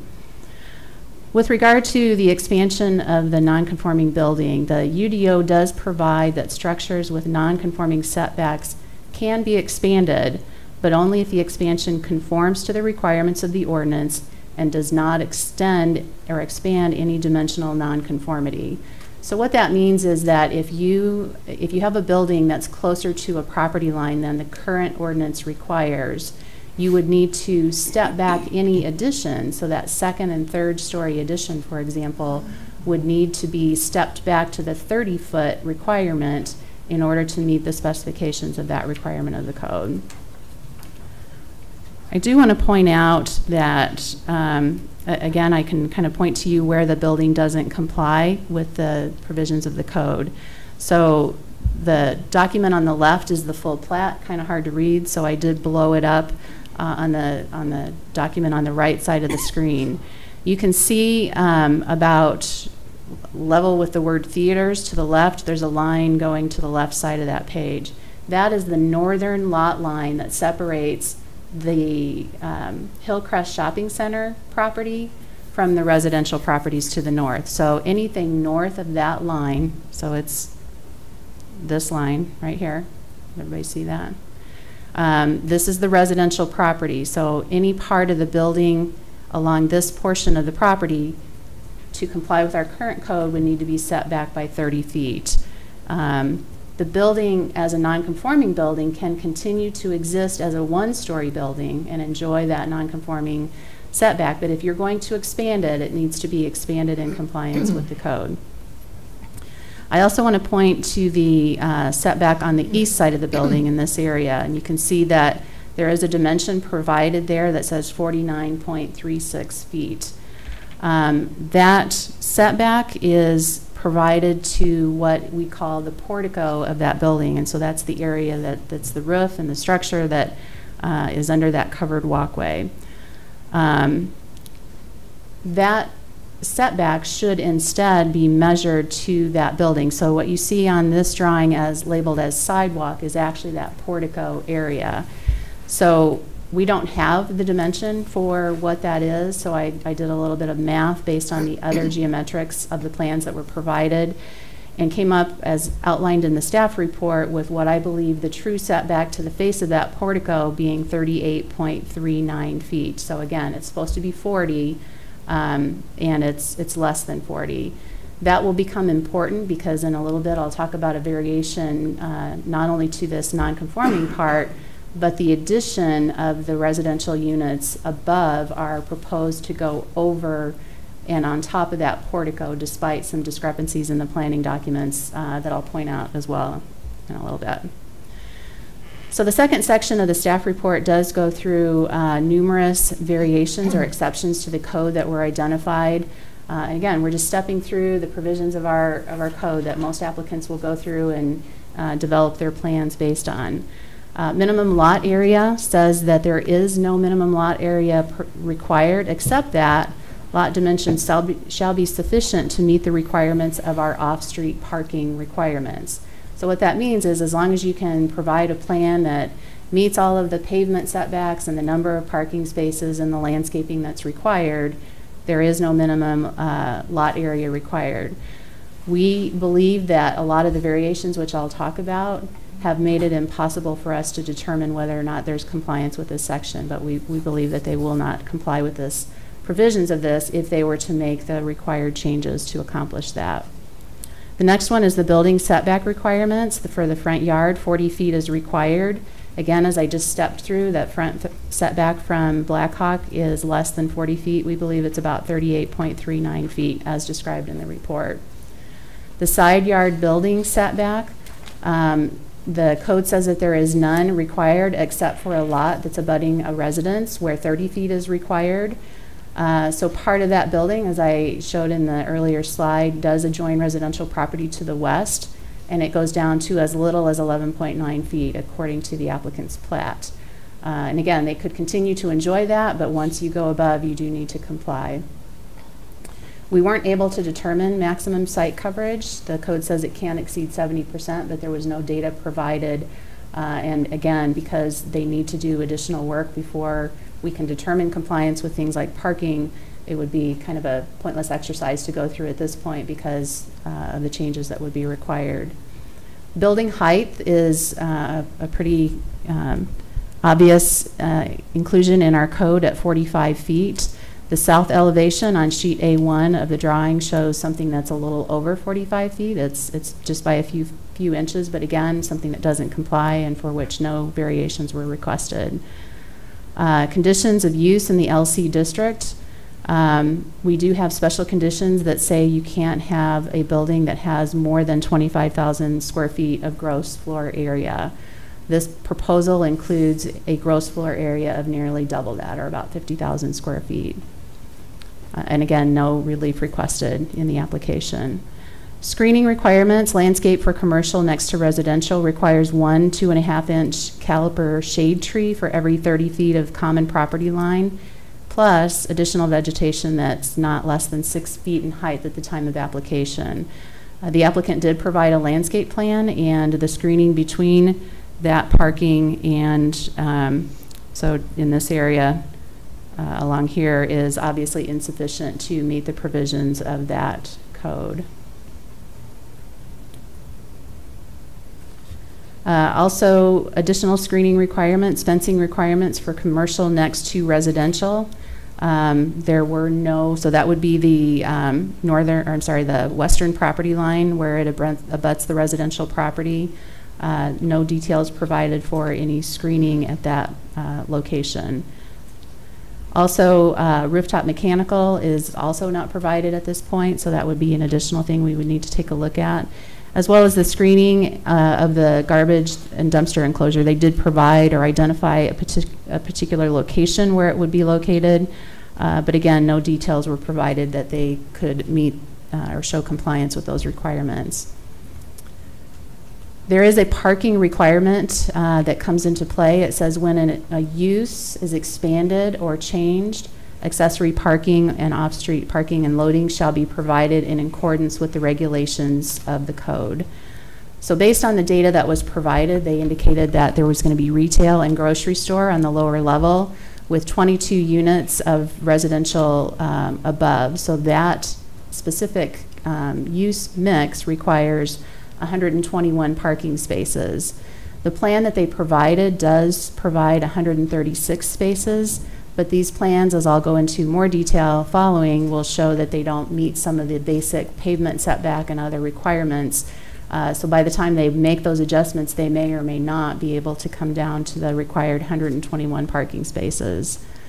One of those is the setback of the parking facilities. A 5-foot interior rear and a 10-foot road setback is required. You'll notice on the south end of the plans in this location along Hillcrest, that is required to be a 10-foot setback, and it's not provided, but it looks like it might be only a couple of feet in depth. Setbacks of parking facilities, it says in no instance shall the parking lot be located in a required buffer area. So that's this area along the residential property. The dimensions on the site plan in this area show just under 30 feet. I think it's 29 feet and a couple of inches. Again, not meeting that setback criteria for being close to the residential property, required at 30. We also talk about loading spaces. So the applicant is proposing a retail or grocery store. Grocery stores take a lot of deliveries, and there is no provisions made on the plan for how those deliveries would occur and where they would occur.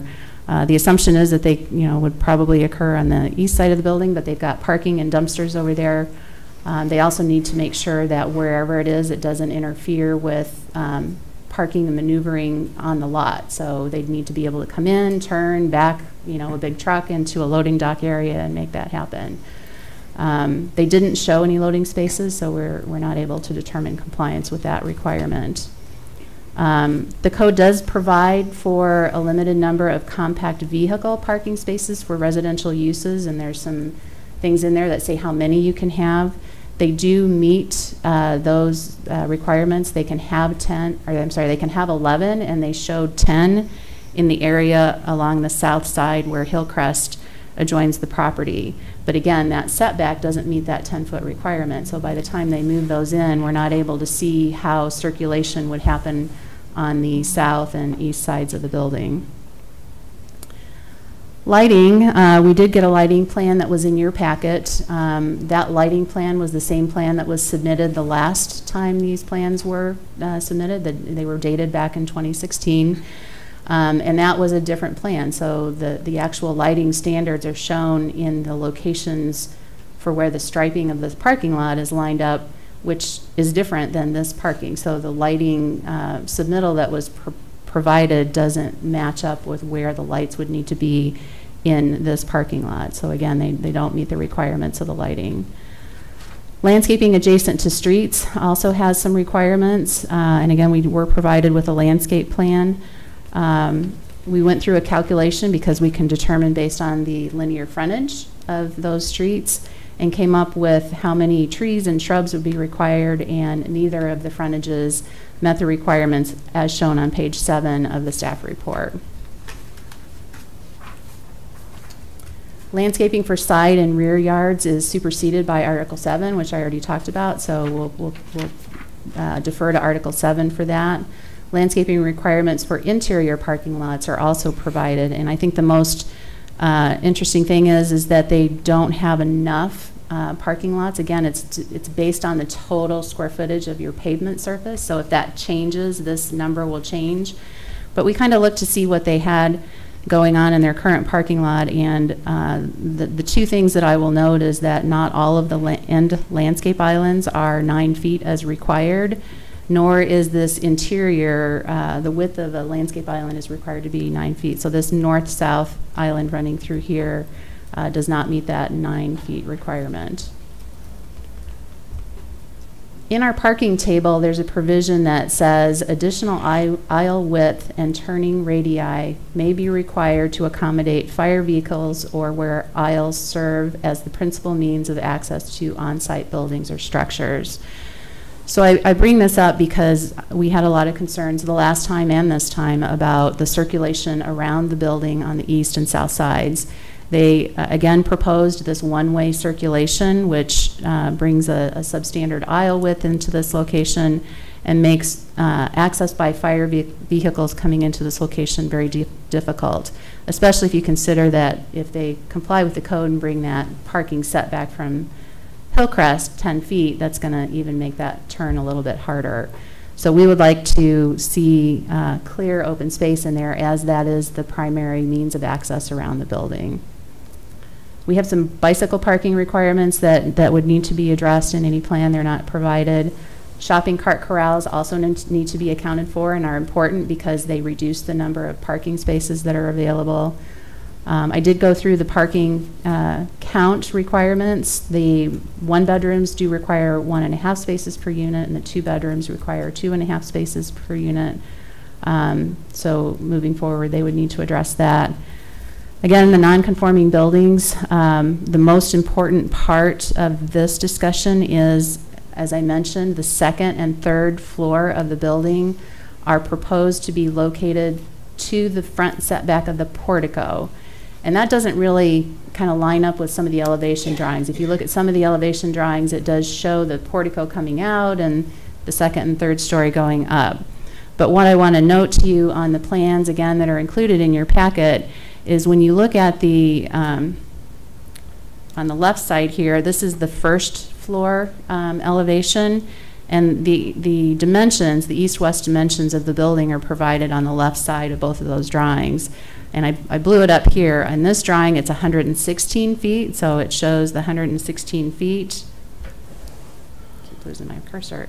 There's the front of the building, and there's the front of the portico. See that difference?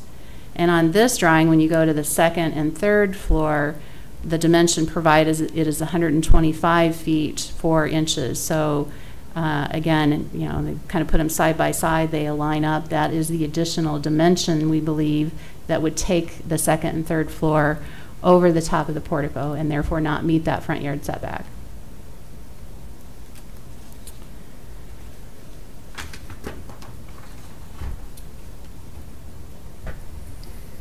Dean did already go through a lot of the meetings that we had, and I won't repeat that in my review. We also did have our chief building official take a look at the proposed building, just very generally, just to, you know, we always want to make sure that buildings and the layouts of the buildings accommodate exiting and, you know, certain things that would affect the site plan. We'll get into the more detailed later, but for this, he just wanted to note a few things. One, they're showing a retail space all along the front of the Blackhawk frontage, with really having to go through that to get to all other retail spaces that they're indicating. So that was a little awkward, and he commented on that, which led to other comments about dead-end corridors and lack of bathrooms. There's no elevator shown in the proposed plans. So in some cases, depending on how you do that and the structural stability of the building, you might need to put an elevator shaft outside the existing envelope of the building. So we need to know those details before we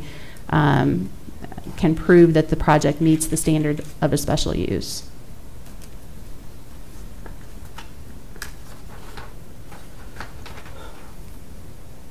The special use standards you're all very familiar with at this point. I'll go through them.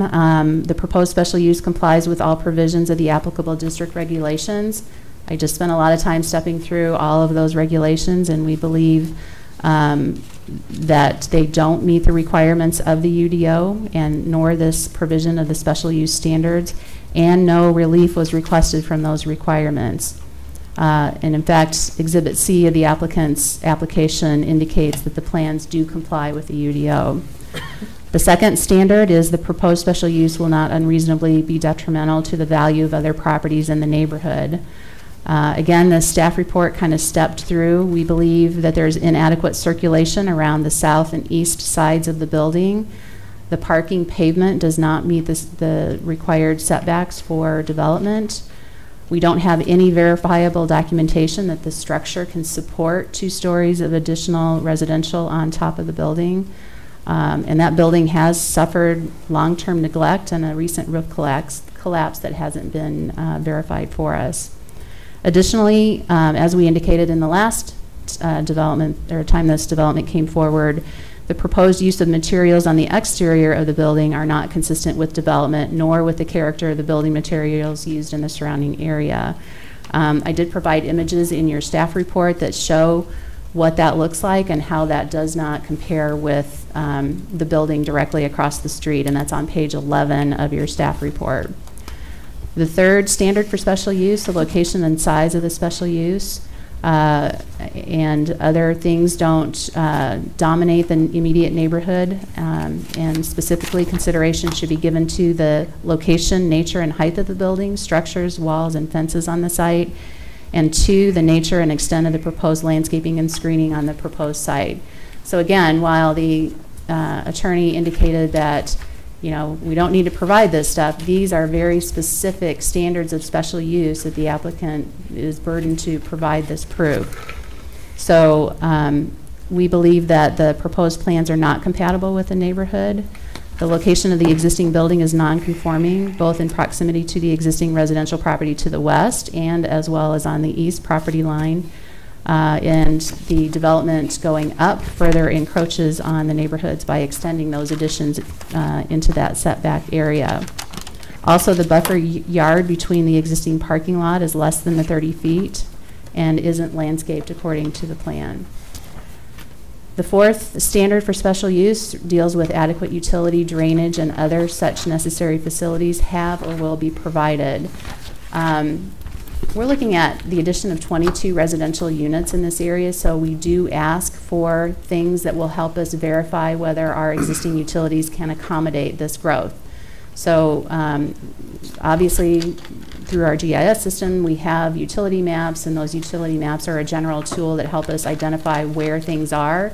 But as we find out in all construction situations, sometimes you dig in a spot where you expect something to be and it's not there. So as part of many of these types of projects, we do ask them to verify the location, the size, and go out and do a little bit of testing so that we can confirm that there is adequate flow and pressure for specifically our water lines. The sanitary district also expects similar types of information, and despite repeated requests for them to provide that information, the only thing that they submitted was, continued copies of our GIS maps with the utility layers shown on top.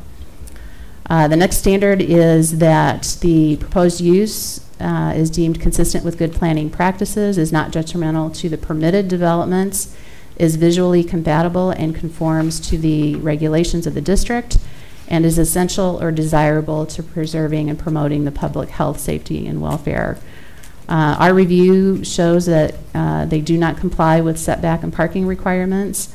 They haven't demonstrated that the structure is capable of supporting the structural loads of the property.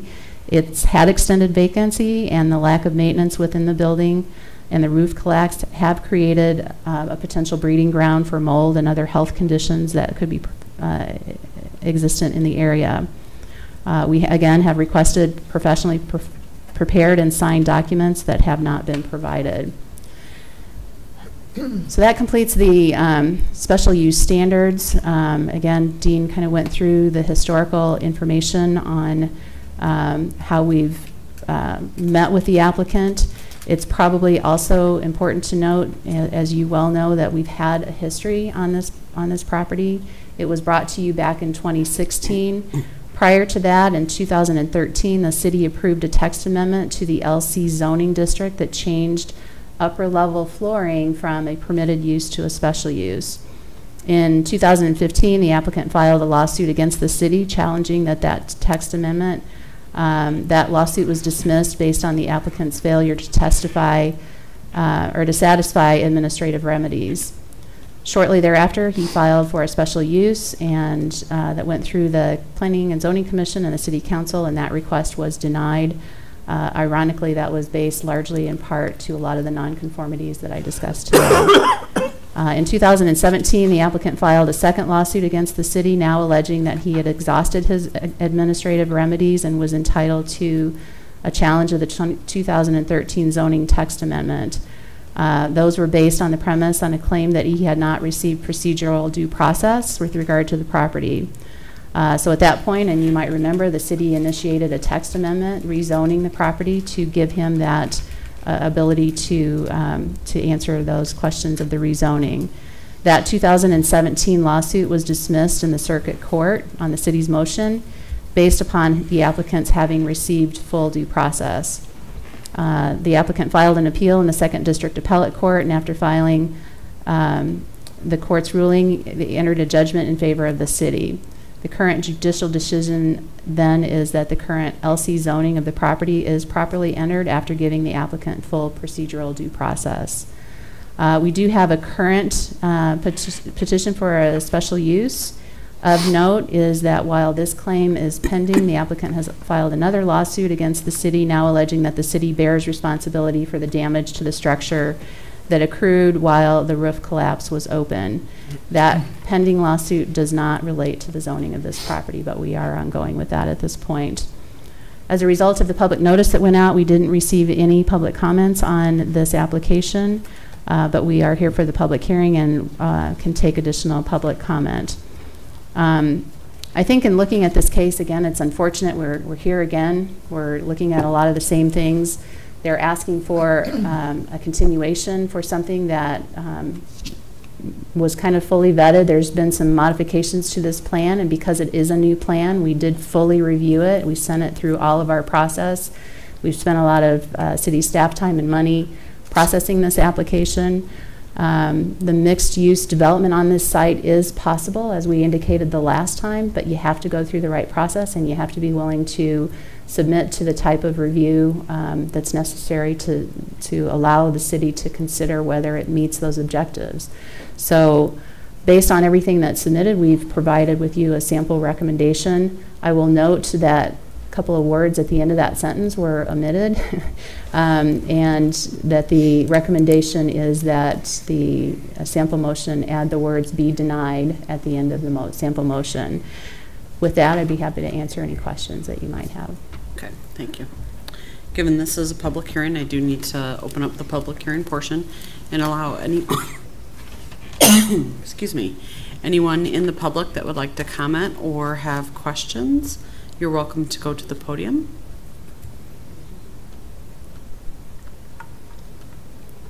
Okay, and there being none at this moment, I will open to the commissioners.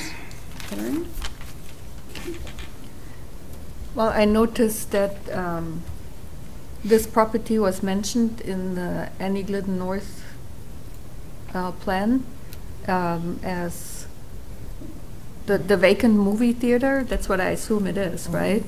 And that the minus is that it is a blight. And when you drive by there, it is. And the plus is that there's opportunity there. So I don't know. It seems to me that the opportunity wasn't taken at this point. So that's it. No question, really. No question? I just have a couple of comments. So I've watched this prior to being seated on the commission, and since as a quote-unquote outsider, I've been here about 6 years, and I've lived in other communities very similar to this. I always want to look at things as trying to be as business-friendly as we can. That being said, I'm a little disappointed that we're going through this tonight. And again, we're sitting here without everything that we need. I don't understand why it keeps coming back virtually the same or with a few tweaks. That upsets me. I think it's time that could have been better spent if you had brought to us all of the information that is needed, that is required by the UDO. That time would have been very well spent, because I would like to see something happen there. I would love to see it approved, but it can't be if we don't have all the information we need. Thank you. So I agree that there are resources that are spent in reevaluating this and finding ourselves in this new hearing. But my understanding from what Ms. Charlton said, I think this is a new petition, and we just provide the full force of resources to evaluate it and so on and so forth, as much as I personally may not like it. So the only concern that I have here, and I'm looking here for some guidance, is that on the one hand we have Mr. Johnson indicating that he approached the city multiple times, and then we hear on this side that it was not until this past Friday, the 12th of October, when we heard back from them. So those are two contrary views that I don't think I have the tools to reconcile. Is there? Yeah, I would stand on the strength of the documentary evidence, and it's not before the Planning Commission in the packet because we didn't anticipate that would be a part of this. We had a letter from Mr. Johnson on June 8th requesting a meeting, and we offered a couple different meeting times and ultimately ended up setting the meeting. Mr. Johnson had a trial. We set the meeting ultimately on July 10th. We conducted that meeting. The next follow-up we had requesting a meeting was on October 2nd.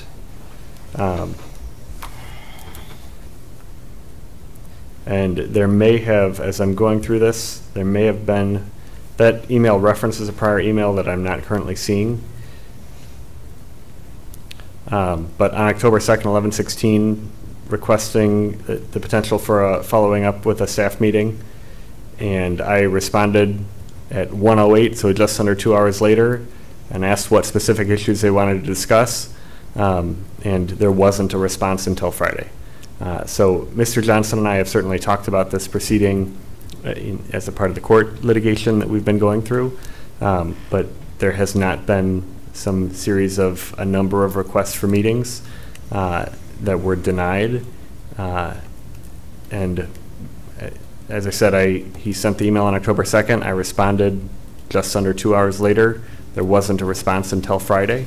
And we believe the application as it stands is the application that should be considered by the Planning Commission. Fundamentally, the request that Mr. Johnson has is to have city staff educate him and the applicant on the requirements of the UDO. We don't believe that's the fundamental obligation of staff. We review the application as it's submitted and bring forward our recommendations to this commission, particularly when so many of the deficiencies are the same deficiencies that were presented when these plans were brought before you just a couple of years ago. Correct. And my only concern, if anything, is that I think there is precedent in this commission continuing the hearing when certain conditions are not met, when additional dialogue is necessary to, iron out the details. What certainly concerns me about the content of this is not so much that there are items that have not been resolved, but there are many items that have not been resolved. That's probably my main concern more than anything else. So all I am debating to myself is what is the level of fairness in providing or not providing a continuation to this meeting. I think the part of the communication that we have not focused on it as staff is, for example, some of the deficiencies in plans that don't include adequate detail. The amount of effort that the principal planner has engaged in reaching out to the petitioner and asking for detail and being told no. The GIS map that I printed off your website, that's all we're submitting. And I've directed my staff, my consultants, not to produce any plans or any additional detail. When we inquired, are there variances that you're seeking because there are some nonconformities? No. The application that we submitted, there are no variances that we are seeking. So I believe the plans that are submitted, notwithstanding the indication tonight, the petitioner has very clearly indicated to the principal planner his intention was to submit those plans and have those plans be reviewed.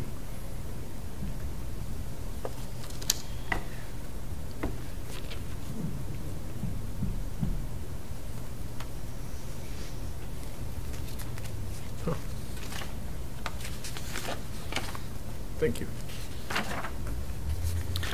I just have one question for the city. Now, if I can bring it up. I wrote down, trying to take notes as we're going along. You made the reference to no relief several times. Just for... They didn't request any variations. Okay. So their applications was for a special use, so there's a whole separate fee and set of standards that apply, and the analysis that we do is different when you request a special use with variations, and we call that relief sometimes. Okay, thank you. And the application specifically indicates the petitioner believes that it's submitted in complete conformance with the UDO, so no extra relief would be required. Gotcha. Okay, thank you. Excuse me. I have one more opportunity for the public to speak.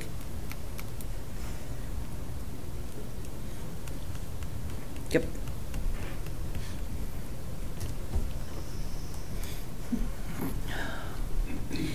And I should mention, and or if you wanted to respond to questions, so I should. Sure. But just want to respond to a few comments staff made.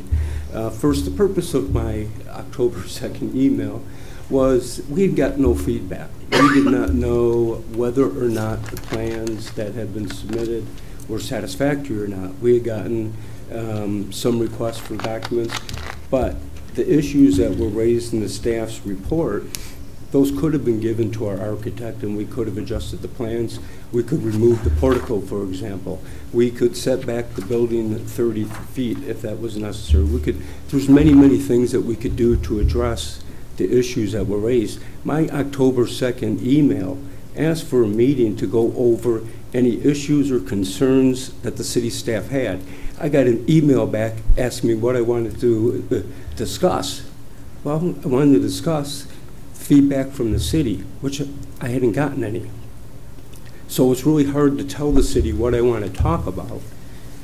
But the purpose of the email was to say, what objections, issues, or problems do you see with our plans so that we could address them? I couldn't specifically tell Attorney Frieders what I wanted to talk about because the city hadn't released the staff recommendation to me. I got it just a few days ago. Absolutely no time to address any of the issues that were raised. That's why I'm asking for continuance here. And I'm sorry, I can't quite read your name, but the one committee woman has a point. My client wants to see something happen with his property. He's willing to put his money into the property. He's willing to invest into your community and build a nice project.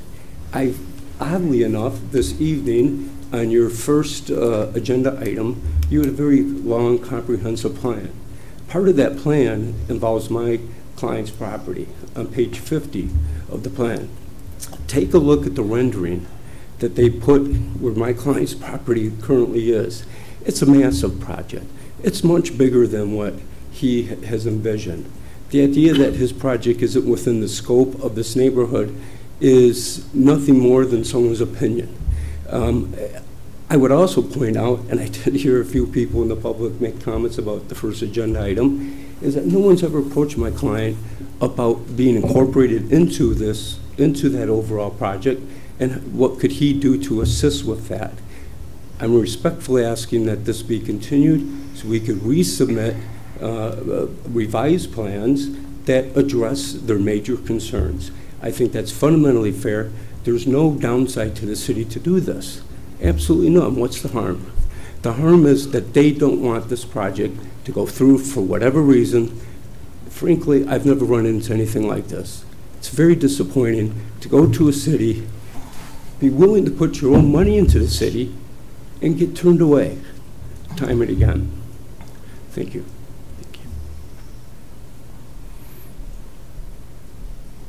Any other comments or questions?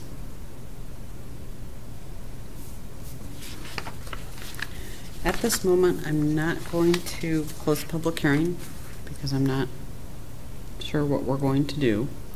And so I turn it back over to commissioners for any questions or comments. I have a question for staff. He had mentioned that he hadn't gotten any feedback from the city. He wasn't made aware of staff's recommendation. Is that standard procedure? Do you normally do that ahead of time, or is it something that is incumbent upon the applicant to go through the UDO, meet the standards, and ask for specific help? Is this normally how it's done, or is it different on this time? I don't know.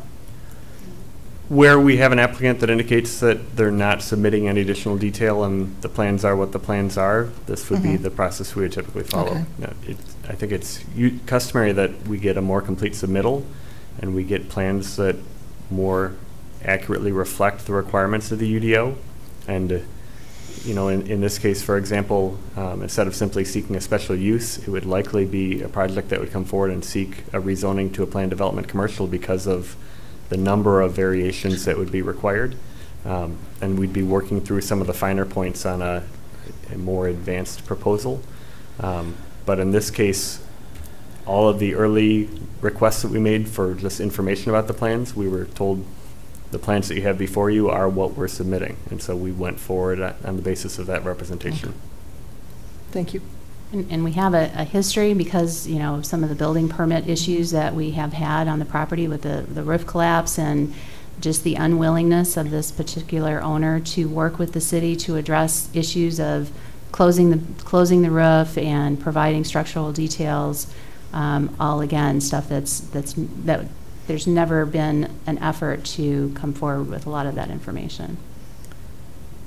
Just a follow-up question, because again, I wrestle with business friendly. We want this, but we have rules and we have standards and we have things we have to adhere to, as do the applicants. It's on both sides.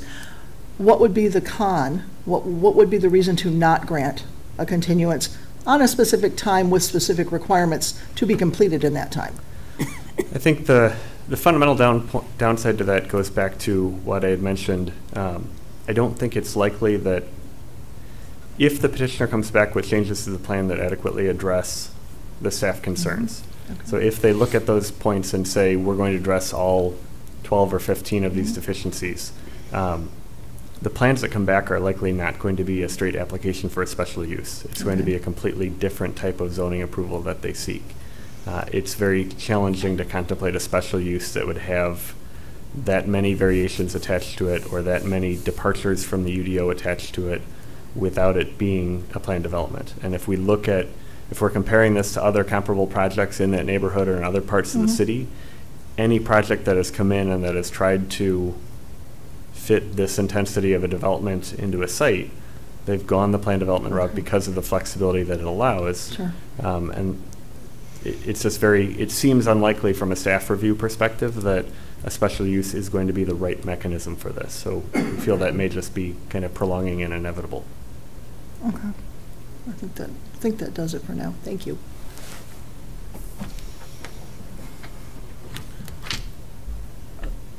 I have a procedural question. So if we decide, based on what you just said, if we decide to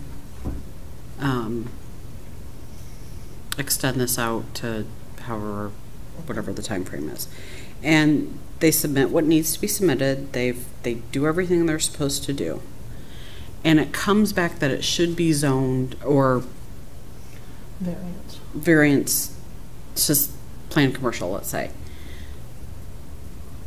Because it's a continuance, we'd have to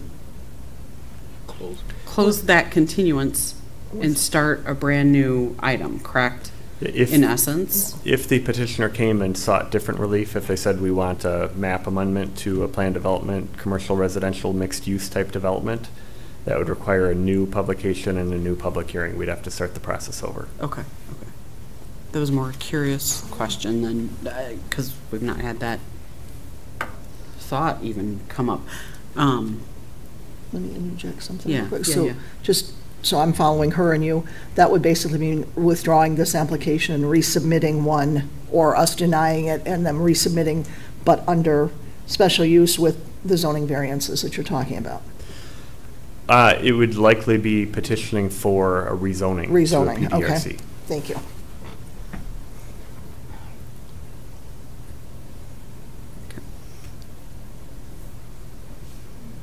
Do you have anything else? No.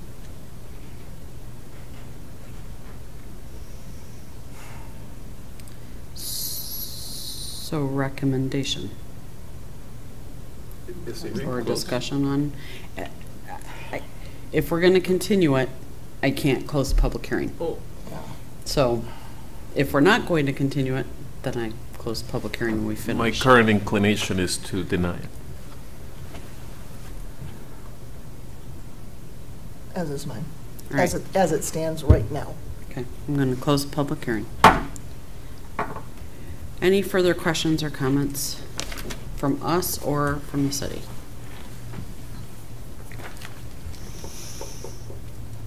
So basically, this project isn't dead if it just follows, if it gets resubmitted in a way that is conforming to the city's UDO and to other requirements. Correct. So there, unlike some zoning ordinances in other communities I've worked in, DeKalb's does not include a waiting period after a denial before a new petition can be submitted.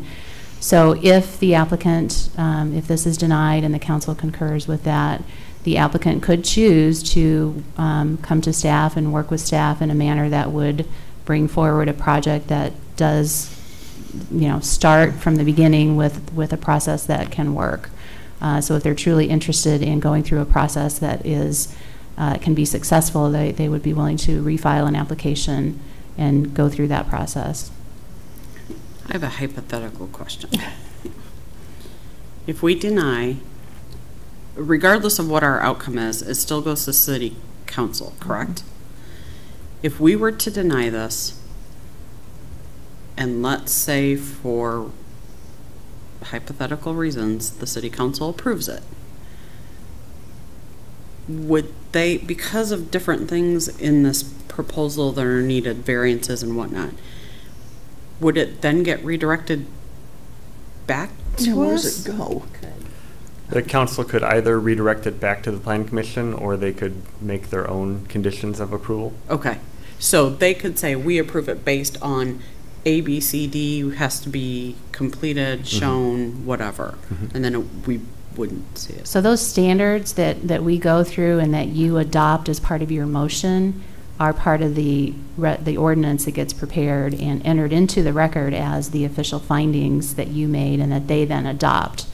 They could not approve the project using those standards. So they would either have the ability, as Dean said, to remand it back to the Planning and Zoning Commission to reconsider various things that they ask you to reconsider, or they could adopt separate findings that they believe would be consistent with the project. Okay.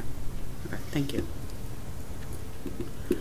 Okay, before we go further, I do want to say, as I said back in 2013, there is something needed in this area, on this property, something.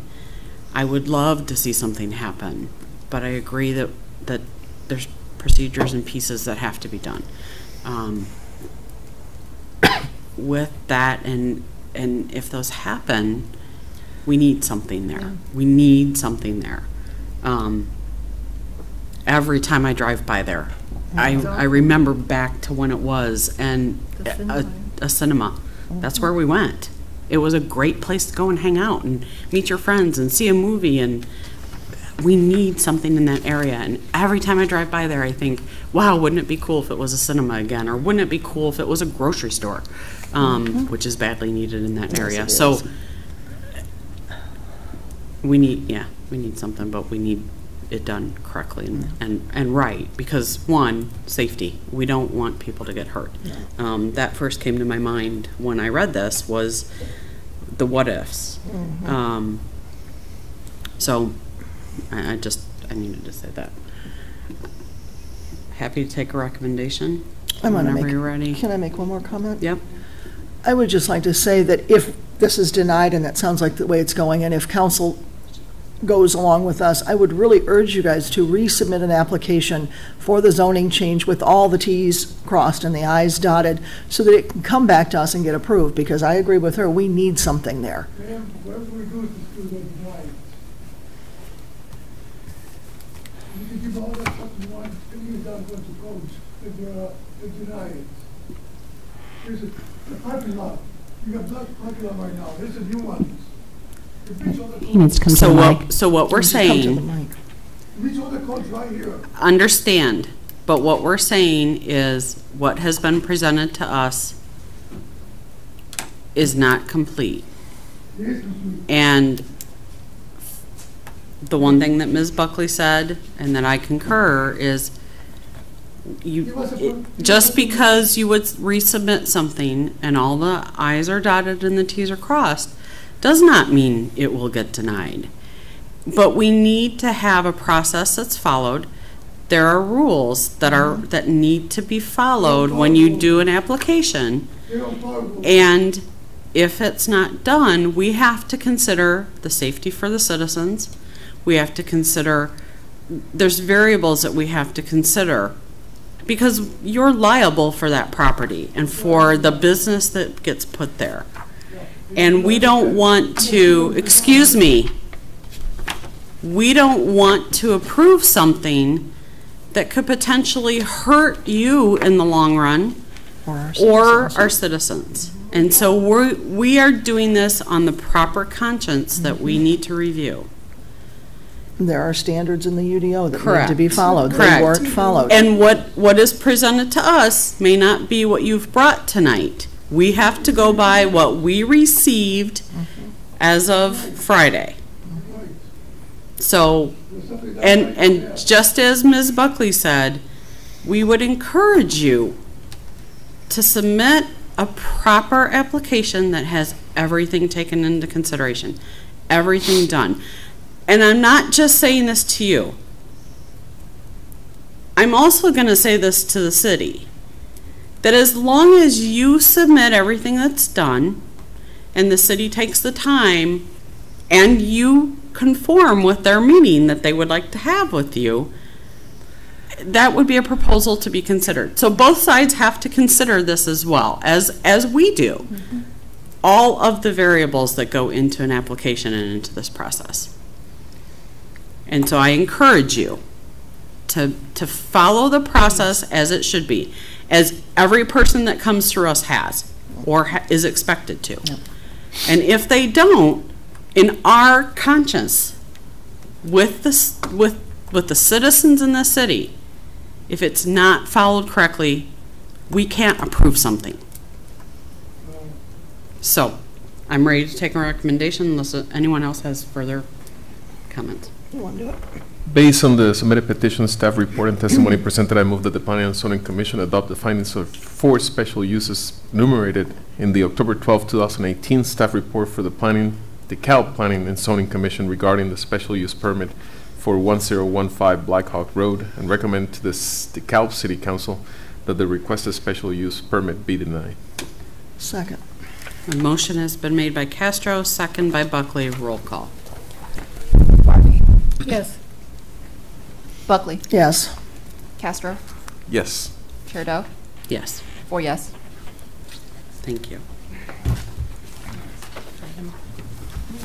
Item number 6, item for public discussion, a petition by MCJ Investments, Green Circuit, for approval of a special use permit for a solar garden proposed to be located in unincorporated DeKalb County and within the City of DeKalb's 1.5-mile planning jurisdiction for the site located along the south side of Twombly Road, approximately 1,300 feet west of Annie Glidden Road, with an address of 1400 Twombly Road, in parenthesis, suburban apartments. I open up to the petitioners first.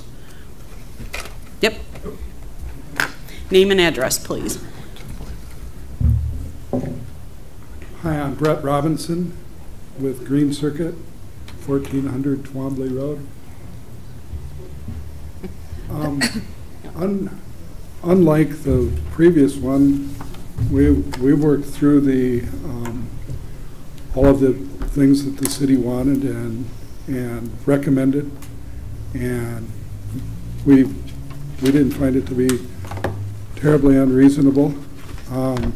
They met with me at a moment's notice several times. I'm kind of blown away by the previous thing, saying that they would meet, because they've met with me every time I've asked. We got a list of things that we did. We gave them a set of plans that had everything that they asked for on the list, and I don't see. I don't have anything else to say, and certainly nothing negative. Okay. It's a nice project. It's north of North Annie Glidden, so it should fit into the plan, if nothing else, from afar. Okay, thank you. It's actually in the county, but within the purview of the city. Okay, thank you. I open to the city. Thank you. I won't go into a lot of the background. We did that at the last meeting, where I kind of told you where the project was, and it's part of an 80-acre ownership of properties generally on Twombly and Annie Glidden Road. This quadrant where this solar garden is being proposed is the southwest quadrant of properties that have a lot of apartments, and there is also another vacant quadrant to this property in the northeast, so that will be hopefully a commercial development site at some point in the future, as shown in our comprehensive plan. As Mr. Robinson indicated, after the last meeting, we did get together and talk through several of the concerns that I enumerated for the Planning and Zoning Commission last time. We have worked through the issues, I believe, to the satisfaction. I don't think Mr. Robinson had an opportunity to see or read the staff report that was prepared, so I'll ask him to. I did. Oh, okay, good. So he'll have an opportunity to ask any questions if anything comes up in the report that I may have misrepresented. As you may recall, I'm going to step through the items as they have agreed to. Moving forward, if you make this recommendation, it will go to the council with a recommendation, or that the council pass a resolution that would be forwarded to DeKalb County. We are asking or recommending that they support the project, but support it with conditions that would be implemented to address our concerns. So that will be the county's responsibility to decide on what we've requested and make sure that they're compliant with it. But at this point, the applicant is agreeing to the conditions that we're recommending. First, you might recall the comp plan showed 2 north-south street dedications running through the property that would be needed for long-term access to the property. Both of those right-of-way dedications were recommended at 80 feet, one on the west side of the property as you see it along this area, so there's 80 feet there, and there's 80 feet on this side of the property as well. So that would basically split into the 2 halves of the property. So you have an east half of the property with suburban apartments on the east side, and then suburban estates would be on the west side of this future roadway. We're not asking for the roadway improvements, we're just asking for the right-of-way dedication so that at such point that development demands that or justifies that expense and that improvement, that we would do that at that point.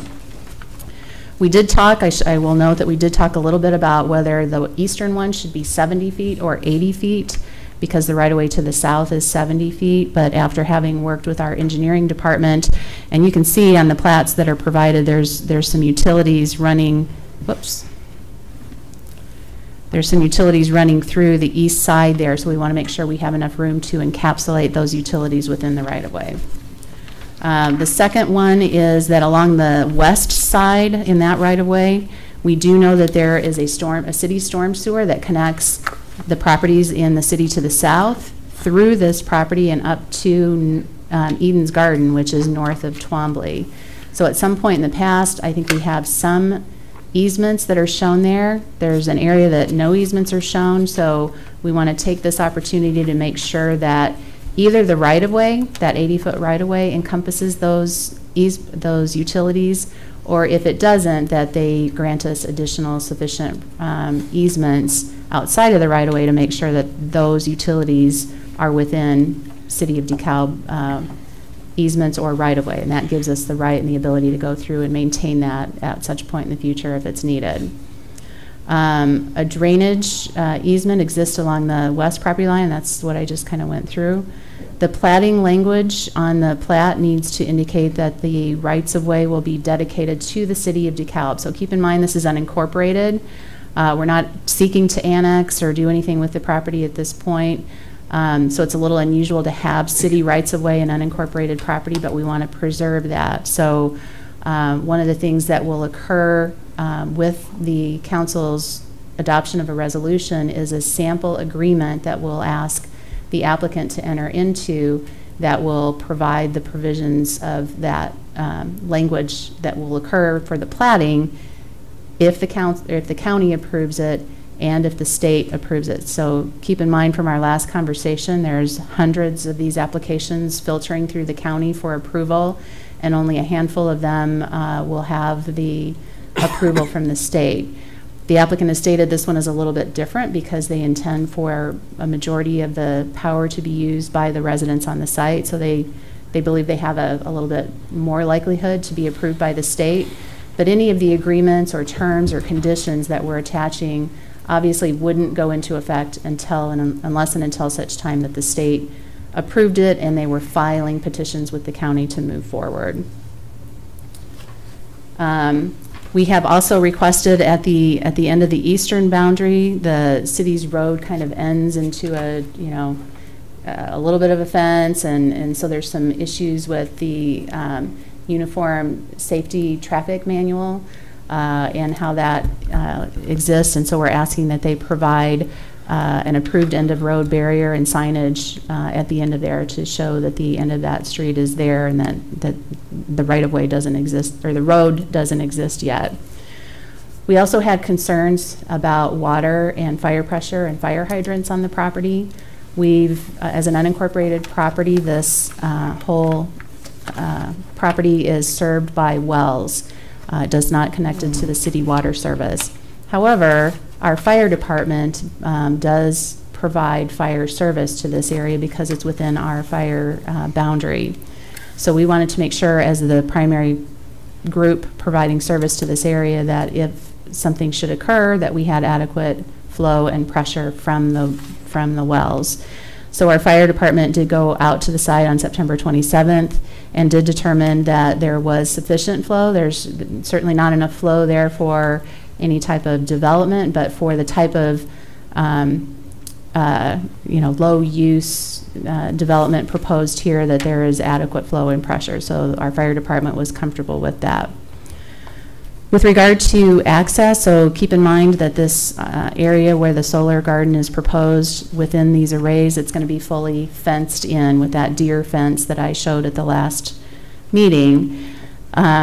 We wanted to make sure that any of the access roads leading to that gate are paved and maintained so that we can get vehicles to that location if necessary, and they have agreed to do that and have shown that on the plans. Access within the fenced area, we agreed to allow them to use gravel access. That's not something we normally permit, but given the relatively low intensity, it's inside the area and it's only by their personnel.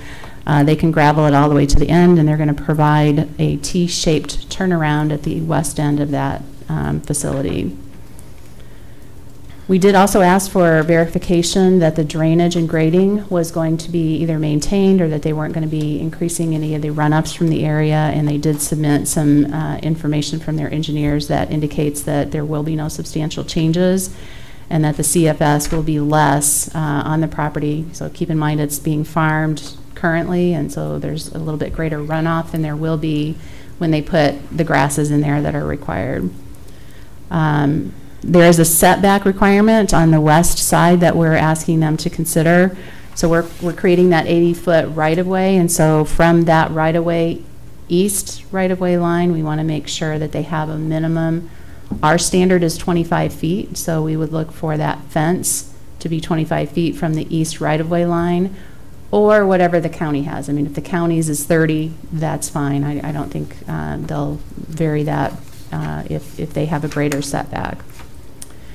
With regard to screening, we took a look at both the west and the south property lines, and I think I hadn't seen the site the last time I was here, but I have gone out to the site. There are some scrub tree lines which can be effective at screening. It's, you know, sometimes they're not the best of materials, but they do provide some good screening.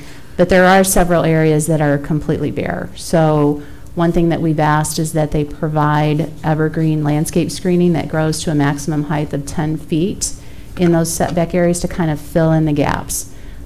We did also ask that they consider that along a portion of the west property line. Again, the area to the west is all farm fields currently, but at some point in the future, if that develops in the city, it would be nice to have some, you know, years of growth on some landscaping that would provide that screening. They've indicated they're making some investments. They'd like to defer that at this point.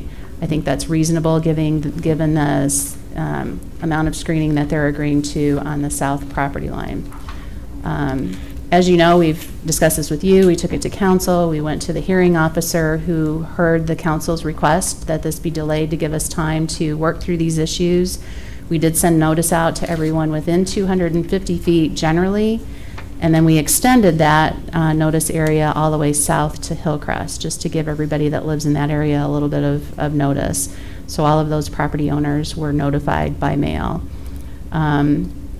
So again, we're hoping that the Planning and Zoning Commission concurs with the work that we've done, and that we would support your recommendation to the council that they support a resolution to the county recommending approval of this project subject to compliance with all of the conditions, and those conditions would be outlined in a resolution that the council would consider being presented to the county, and then the county would have to approve that.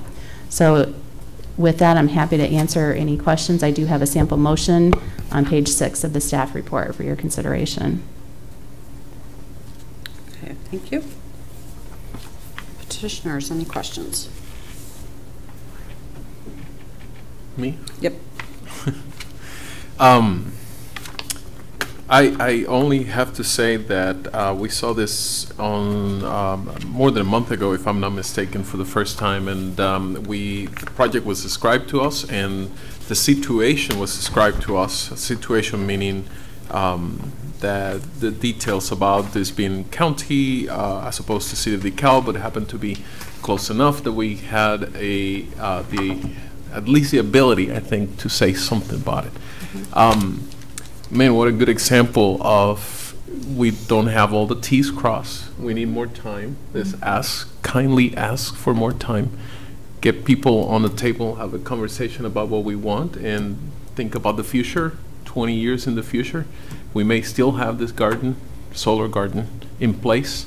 But we will be thinking and hopefully remembering some of the things that came out of this in the course of a few weeks. So thank you very much for that, and I commend the work that was done by the city and the many people that I'm sure were involved in this that are not here today, but I'm sure that were involved in all this work. So thank you very much. You good? I'm good. I'm really glad that this is coming to DeKalb. I think we really need more renewable energy. And so, I don't know, I've seen it all over Europe. You've seen those huge kind of gardens along the freeways everywhere. I mean, it's just really a great thing. And clean. Okay, I have a question. So, on the west side, you we're talking about potential additional landscape screening. So, can you just, where would that go? Would that go within the setback area? It wouldn't go in that 80-foot area, would it? No. So typically within that 80 feet, because it's I think it's a collector street that's identified in the comprehensive plan for that location, which is why it's 80, not 66. So keep in mind that you usually have a foot, sidewalk, parkway, driving surface, parkway, sidewalk, and then a foot. We've asked them to then be 25 feet with the fence on the east side of that right-of-way.